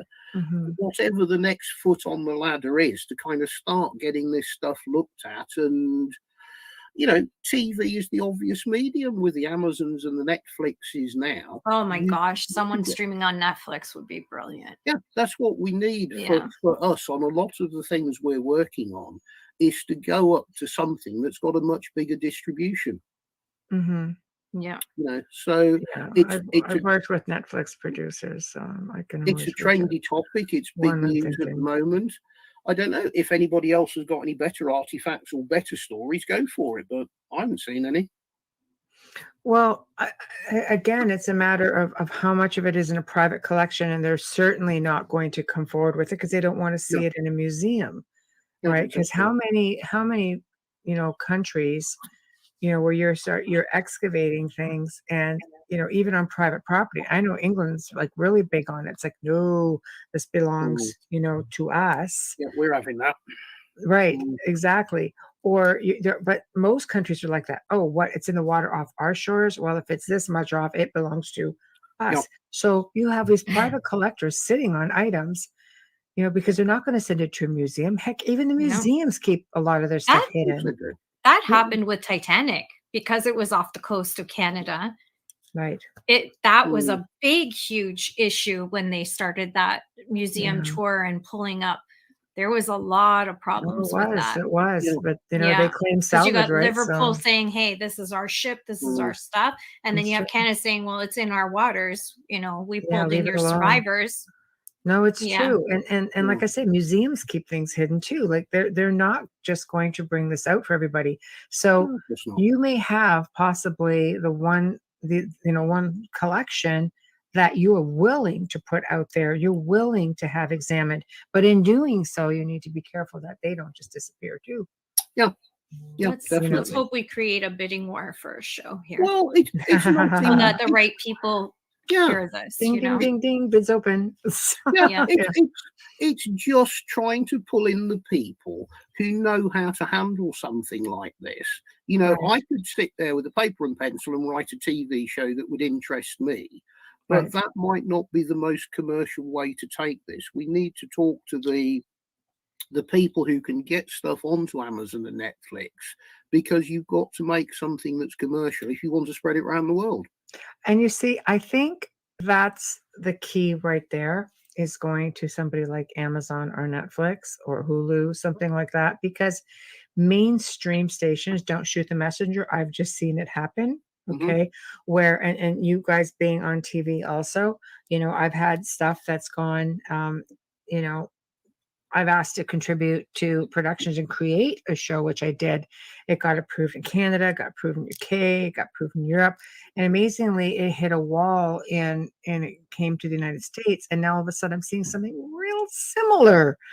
It's like, okay, not saying anything. I'm just saying it happens all the time, and everything becomes really controlled. I think when you go to documentary status, it's not as limited. It's more A docu-series. It's not all suggestive. It's more serious. They touch on more. They allow you to view more. Sorry, the only difference here is that Hamilton owns the pieces that they need to film. So he has the leverage. That's it. It's not just a story. You're holding the pieces that are the story. So he's got more leverage. But I agree with you, because once you get it on Netflix or Amazon, Hulu, I don't know how they work, because I did do a show for them. I haven't seen it yet, though, because I don't have the streaming site.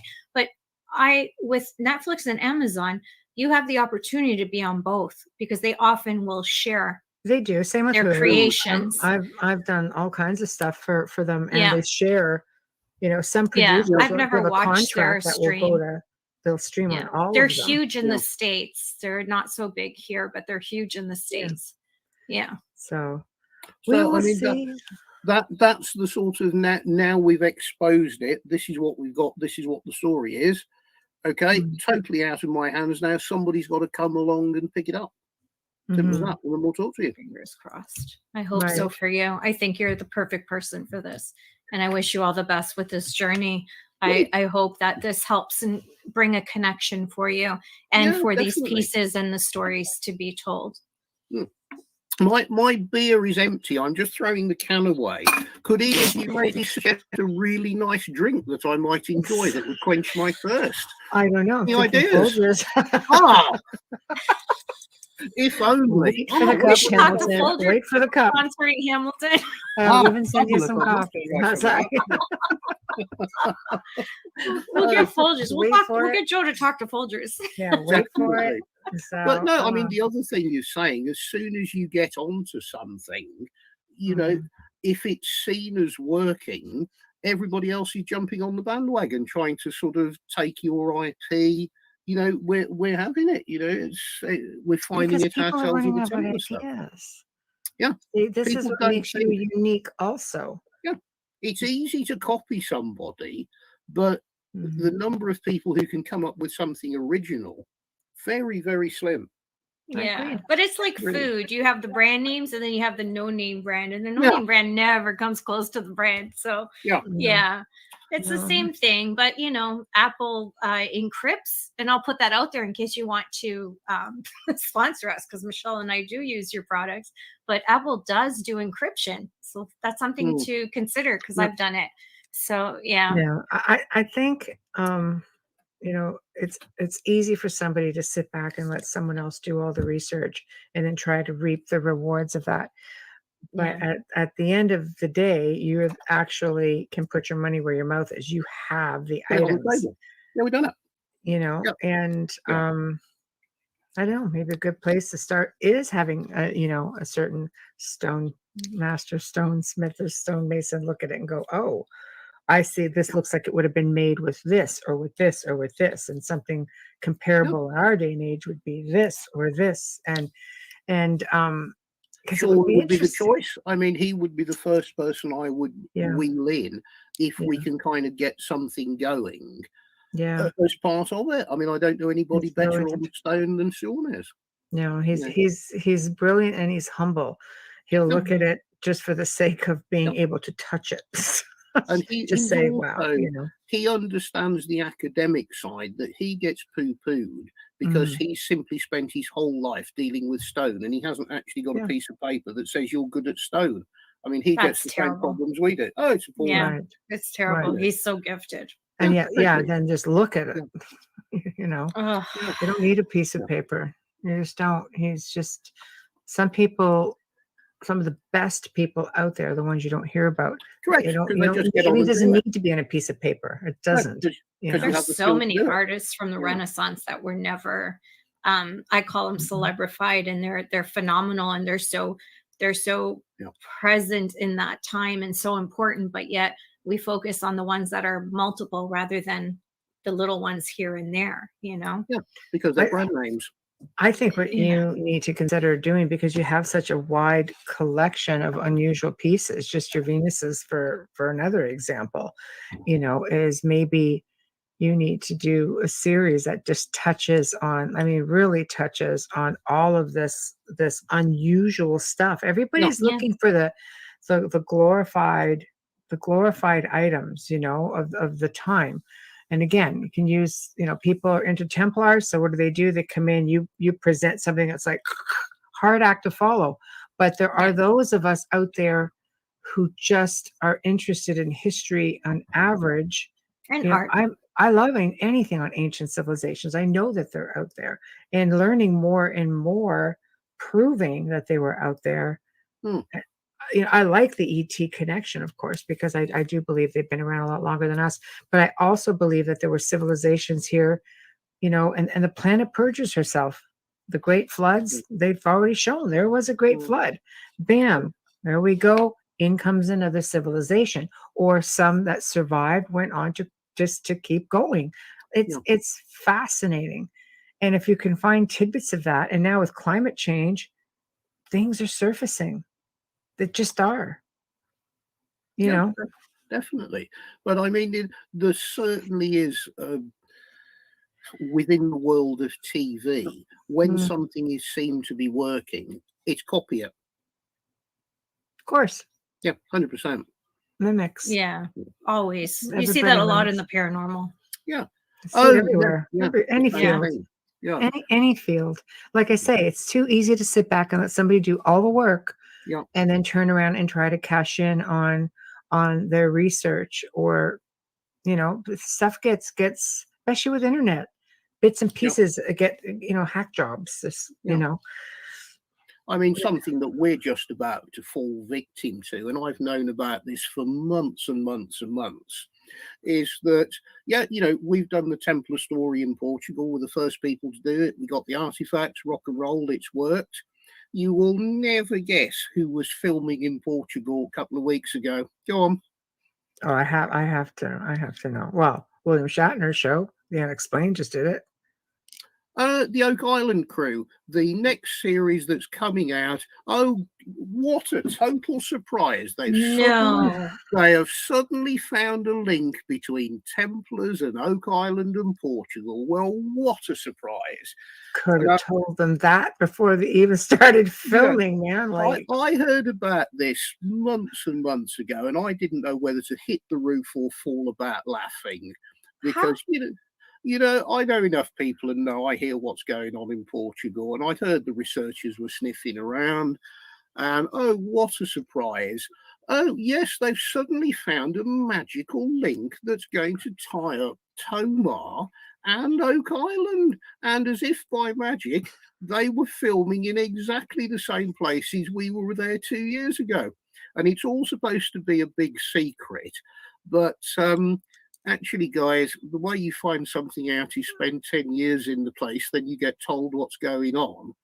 And, the production company making this program, they make everybody involved sign these onerous contracts, and you're going to get fined if you let any bit of information out.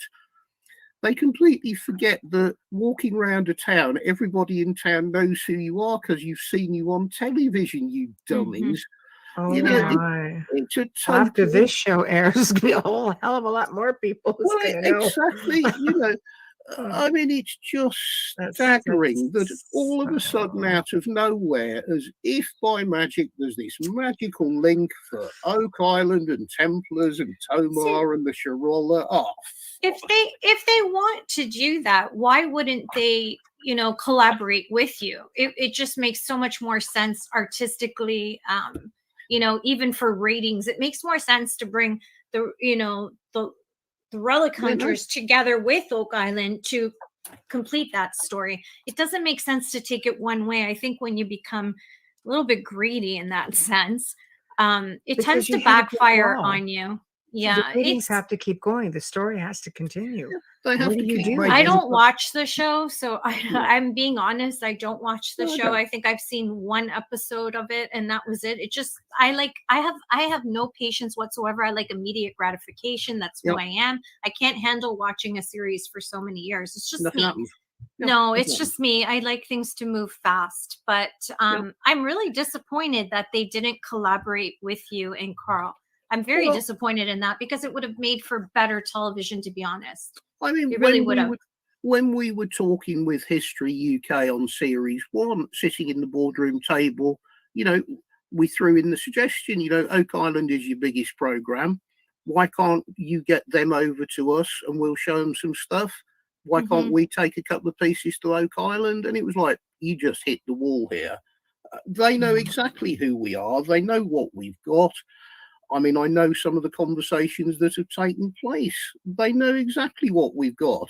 They're coming to Tomar, making a program about Lost Templars treasure that's definitely in Oak Island, whilst not actually mentioning the fact, oh, some other guys got some things. Where were they found? I remember Tomar, exactly the same places as we're copying them.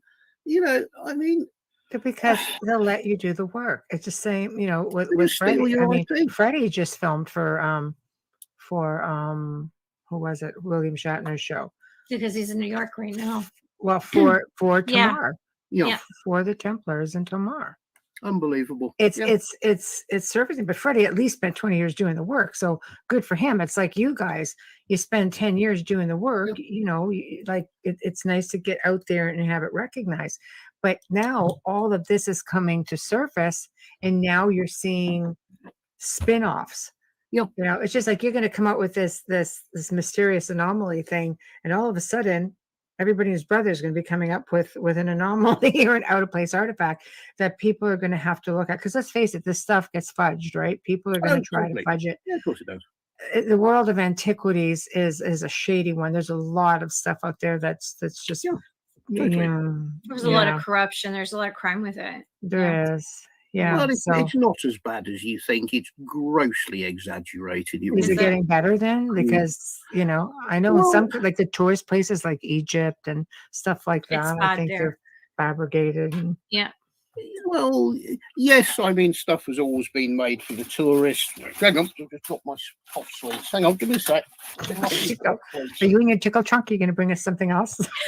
No, I've been sucking on cough sweets. And I've Dress just got up. my packet. I don't know where it's gone. I'll get them later. Put 'em in the tickle trunk. What you got? Oh, back to my childhood. What you got? No, you're supposed to have something for us. No, the packet of lockets has disappeared. No, I mean, I just find it, you know, so disappointing in a way that you've put so much groundwork into stuff and you've got genuine fabulous stories. And all of a sudden, somebody comes along just because they've got a bigger budget than you. They can completely make stories up. Oh, well, we've got 70 to 80 million viewing figures per show around the world. Oh, brilliant. This suddenly becomes our idea. Oh, yeah, don't worry about them. Yeah, don't talk to them. You know, I don't know whether you take it as a compliment or you should go round and punch somebody. I don't really know. I mean, it's just I actually understand where you're coming from on that. Everybody seems to think it should be honored that somebody is mimicking. And it's like, hell no. I work my ass off. No, but you know, I understand with something is not such a big deal. Yeah, but you know, it's supposed to be this kind of great big secret that they're going to reveal in their next series. Right. It's farcical. I mean, absolutely start raving mad. It's nothing but just commercializing something for the sake of them pulling in $700,000 an episode, which is what their budget is to make their program. And they don't care if they just make things up. I mean, it is nonsense, absolute nonsense. The whole thing. And then you also have the Portuguese government letting them go. Yeah, great PR for the town. Oh, the Oak Island people. Tourist town, especially after COVID. Well, they were in France a couple of years ago, weren't they? Yeah, they were up at Montségur. I think I don't watch. I've got no pay TV. Yeah. You know, because of a cross that they found. But who do they find the time? They've got 3 shows, don't they? They have all these shows just spinning off of the one. I don't know how they have the time to put in the proper work for it. I don't know. I don't, like I said, I don't watch the program. So But there's one thing I will say, because as the owners and their one partner, I watched a show on it, and they were using a shipwreck site off the coast of Florida that they had heavily, as partners, the two brothers and their partner, invested like millions of dollars into it, and the government just came along with, and they lost everything. They lost everything. Difficult. Florida's So very difficult. yeah, so they've definitely paid their dues in some ways, for sure. At a really, that's a lot of money to invest in this type of research, as you know, with the Tomorrow Horde, right? It's a lot of money. Yep. It's a lot of time, and sometimes you win, sometimes you don't win. But I think that comes down to also knowing the way around certain things too, who things like that, right? Yeah, but it helps. But I know that it's kind of crappy to see that happening to you guys. Diabolical. I mean, when you think the viewing figures Your that friends we're too, getting, when you've got proper stuff and proper things that you can genuinely quantify, and whenever this series comes out, whenever it is, January, February, March, you've got all these sycophants, oh, it's wonderful, look what these guys have found. They don't even produce a single rusty nail or a piece of wood. I mean, it's just waffle that goes on and on and on. They're into the 9th series of it. I mean, honestly. Okay, let's pick your brain. Between the three of us and the millions of people who are going to hear this or watch it. There's nobody listening. Yeah, not right now.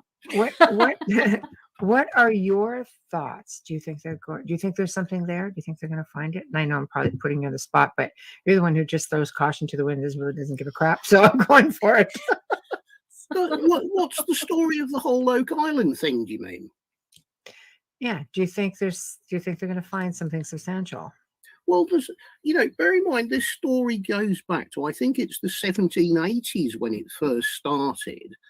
Yeah. And without any question, there was something fascinating going on that island that somebody started digging around in the 1780s. Now, what they like to gloss over, because it doesn't make good TV, is pointing out simple things like, we have found some wood that dates from the medieval period. Yeah, absolutely fantastic. Well, anybody arriving in America in a ship at some point, 15th, 16th, 17th century, well, if they've used the wood of the ship or they bought constructional wood with them, well, the wood is already 200 or 300 years old, or it wouldn't be big enough pieces of wood to actually make a ship out of. That's true. So finding a piece of 13th, 14th century wood doesn't mean anybody was there. Yeah, well, from anywhere, finding a piece of wood from the 13th, 14th century more or less proves that nobody was there in period that they came 200 to 300 years later. Basic physics. Right. If you look at, supposedly when you look at the original digging and boring of holes whenever it was, and supposedly there was a burst through into a chamber and they punctured the seawall and the sea rushed in and it flooded it whenever that was. Well, very basic physics tells you that if you puncture a chamber like that and there's this sudden rush of water into the chamber, well, the back pressure that's created when it sucks the water out again will suck out anything that's in the chamber anyway. There are the most... It's just like a sinking ship. If a ship's sinking and you're anywhere near it, you're going to go with it, and then you're going to be tossed back, and then you'll be tossed back up when that pressure releases. You're dead. So there is the most rudimental laws of physics that are conveniently ignored because it doesn't make good TV. It's just being sensationalized. I don't know what the hole was dug for in the first place, and I don't think anybody ever will.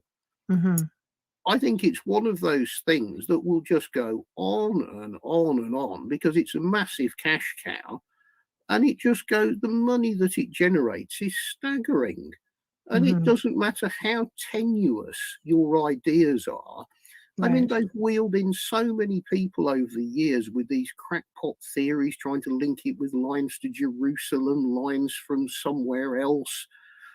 Oh, the French king Well, did Henry lines. Sinclair was there, It, but that well, predates it, even it everything else. you know, Like, it lines up with Versailles. So whatever was hidden at Versailles was then moved. Francis Bacon was there. William Shakespeare's documents were buried strange. there. I mean, Yeah. whatever harebrained scheme that anybody Right. dreams up to get their face on television, Right. it's selling Oh, I know programs people around like the world. that. You know, I think people like you and Carl and the Laguna brothers are probably surrounded by a lot of opportunists at all times. Um, Yes, I mean, they've got the added advantage. They've done, 9 series of 15 or 20 programs with all the spin offs and everything else. It's fantastic marketing. The company that makes it clearly doesn't care what programs contain facts or fiction. They're making a product that sells around the world and earns an enormous amount of money. It's business. You can't knock That's them for business. that. It It's is. business. It's If they business. can steal somebody else's IP or ideas and use it themselves, that's how business works. It certainly annoys me, but it's business. You know, that's how it is. It makes no difference to them if they don't find $1 worth of rubbish in a series. It's irrelevant because the money is made. It's a business. It has no relevance to history. It never will have. It's nonsense. But it's a business. TV is a business, and they It is. struggle It's big with it. business. Sponsors, things like Yeah. that, for sure. For You know, sure. so- I know we love our sponsors. Oh,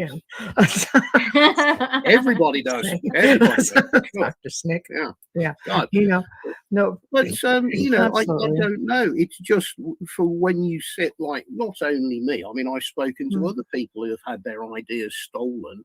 You know, it's just very, very irritating that you have to see them taking all of the credit and the glory for absolutely nothing to do with them whatsoever. If we hadn't have been in Portugal doing our stuff and be broadcast in America, they wouldn't be there. Neither would anybody else. Well, Yeah, they haven't to this point.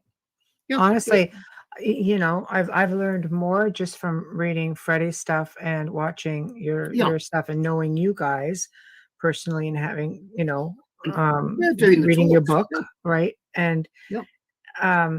where the whole Portuguese connection, everything I read before just didn't seem to make a lot of sense. And then when I read Freddie's stuff, I went, what? Joining the dots. The first freaking thing that makes any sense. And you guys come on board. I'm like, what? Oh, it happens in threes. Where's the next one? You know, so. But seriously, like it is. I feel for you guys because I know you have a lot of time and money, you know, invested into all of this, and all you can do is keep forging ahead. So, with that being said, we've got this amazing collection.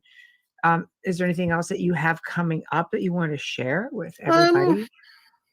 We had an interesting meeting with an American potential backer about a month ago about possibly doing some sort of World War II stuff and part of the sort of some of the better World War II items that are hidden away.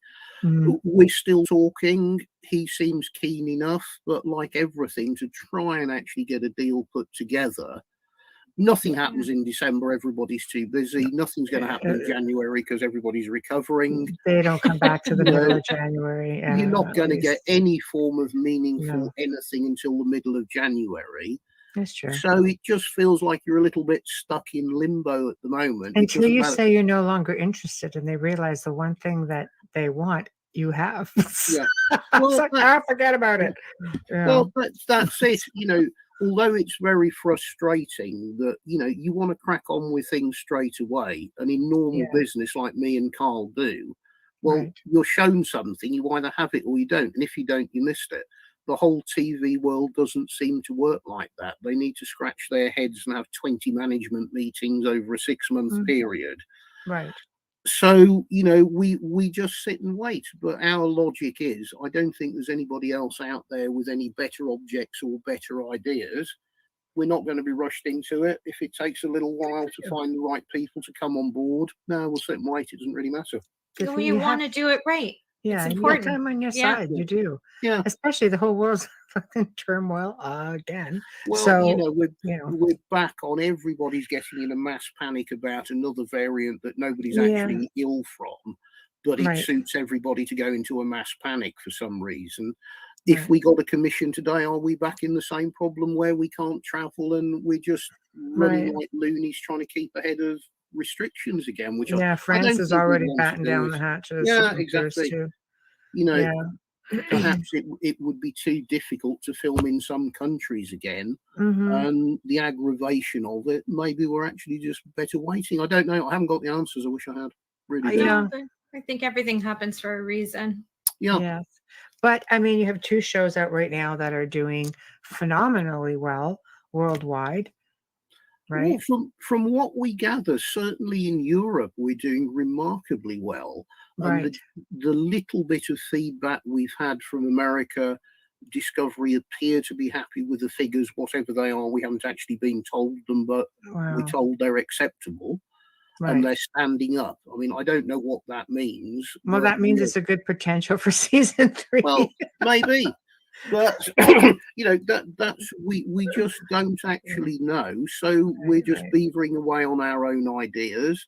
And it's kind of why we're throwing this open now, is that maybe that's what we need, is a bit of competition, and we need some other people to come in and start talking and try and hurry it along. Honestly, we don't know. It's not my friend. There is no competition with you guys.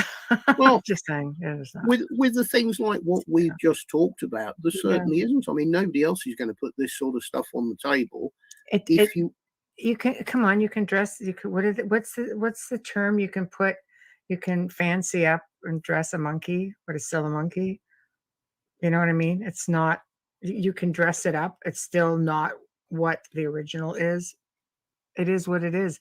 They're not, they can do whatever they want. They're still not you. It's still not your research. It's still not your format, your collection. It's going and looking for information. There's so many shows that are doing it right now. Like I said, William Shatner's Unexplained just did a thing on Templars. They were also, if I'm not mistaken, in Tamar. Okay, I'll try and find that. That would be interesting. Yeah, and that's brand new. That was within the last 2-3 weeks. Then some of the people on Canada or the UK yet. No, America gets it first. Well, it is because some of you people on your Lost Relics page were making mention of it. So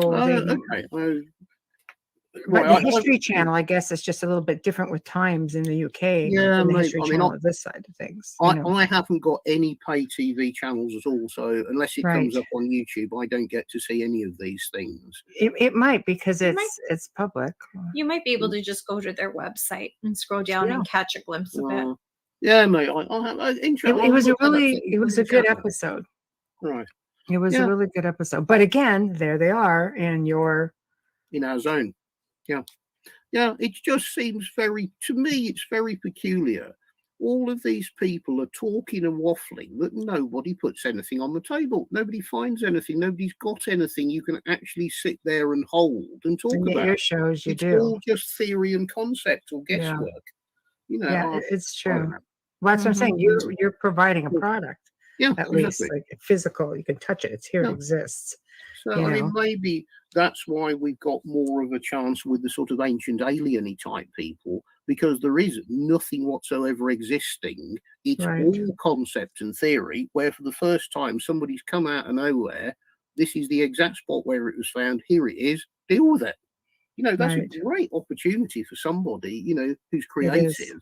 It is. It's very exciting. I would love to see something. I think we've just got to sit and wait till next year, because the next 6 weeks everybody's too busy or recovering. Absolutely. Or not going to happen. Except for us, we'll still be going. We're on all the way up to the 23rd, and then we come back. Yeah, we're still here. Who else have you got? 29th and 30th we're on as well. Okay. What other topics are you covering over the next sort of this month? Oh God, what do we have this month? I don't have my book in front of me. Do you have it, Amelia? We've got tomorrow night is the deciphering of codes and the Book of Revelations and the Book of Enoch, which is going to be really good. Yeah, she'll tell you because I don't have paranormal, but a very light one. We kept it light for December, but really, if it's still really a lot of there'll be some extraterrestrial stuff, and I can send it to you. We have on the 23rd we have Dawn Panamori. Yeah. And actually on the 30th we're doing something really fun. We're doing predictions and astrology. So that'll be fun before New Year's Eve. Yeah. Yeah, and we have Gail Hasten on the 29th. I have all this stuff put aside what everyone does. I just have their names. But you know what, Hamilton, like anytime you'd like, much like what we've done today, if there's part of your collection you would like to feature with us, we'd be happy to have you come on and talk about it and put it out there. We talk about a lot of different things, and especially if it's being featured here first, of course, then we're always happy to say, what do you have for us this time? And it just, to me, it could open up like a whole other series, like, the Lost Relic Hunters or Relic Hunters. This is what we have to talk about this time. Our people love freaking show and tell. Are you kidding? Oh my gosh, they absolutely love it. They love learning. Yeah, as do I. So with that being said, though, I have to sign off this segment. As it is, we won't be allowed on Twitch because we're going to be too long. I was just thinking that. I said, oh my God, we're not going to make Twitch people, sorry. But hang tight, Hamilton. I'm just going to get us ready to go. So we've come to the end of another fantastic segment here on the Outer Realm with, of course, Hamilton White, who's just always a pleasure. And guys, you have to tune in tonight. You're not going to want to miss this. But mind you, by the time you're seeing it, you are going to have seen it and be listening to the segment. So we definitely want to hear your feedback. Let us know if you're interested in working with the guys on this collection, and if you'd like to see them come on with other amazing pieces that they have. Big thank you to Folgers Coffee. As you know, we've been having a good time with you guys tonight. Lots of. So, and thank you to Dr. Snick, aka Justin Snicker, for our intro and outro. We just love you guys. You make us who we are and that much better. So remember to subscribe to the International Public Radio, UFO Paranormal Radio, and UFO Gods and Extraterrestrials. I think I got that right. My gosh. Yes, yay. You did. So head on over into the YouTube channels and please subscribe. Show us some love.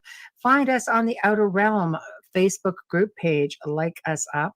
And please contact only if you're looking, for comments and such. Please just go to the Outer Realm Contact at gmail.com. Again, the Outer Realm Contact at gmail.com. It's really hard. There's just so many groups and personal messages. We just have difficulty keeping up with it. So one place actually helps me personally a lot. Tune in tomorrow night as we welcome the return of Micah Dank, who's going to be discussing and decoding the Book of Enoch and the Book of Revelations. So yes, you're not going to want to miss that. So we thank you all, and good night.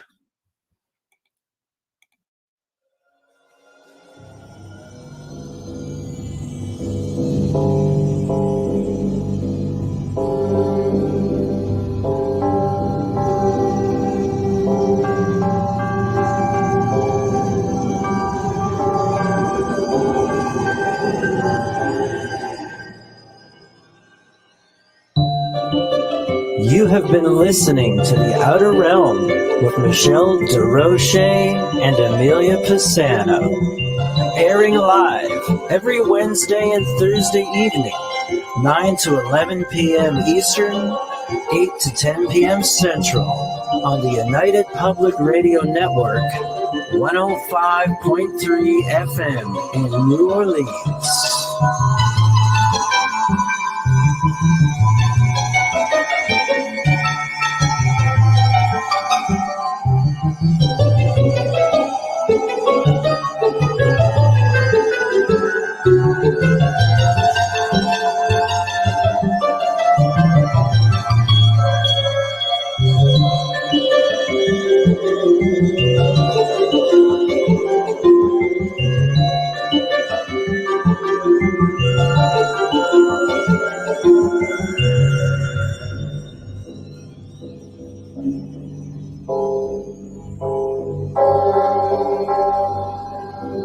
Bye.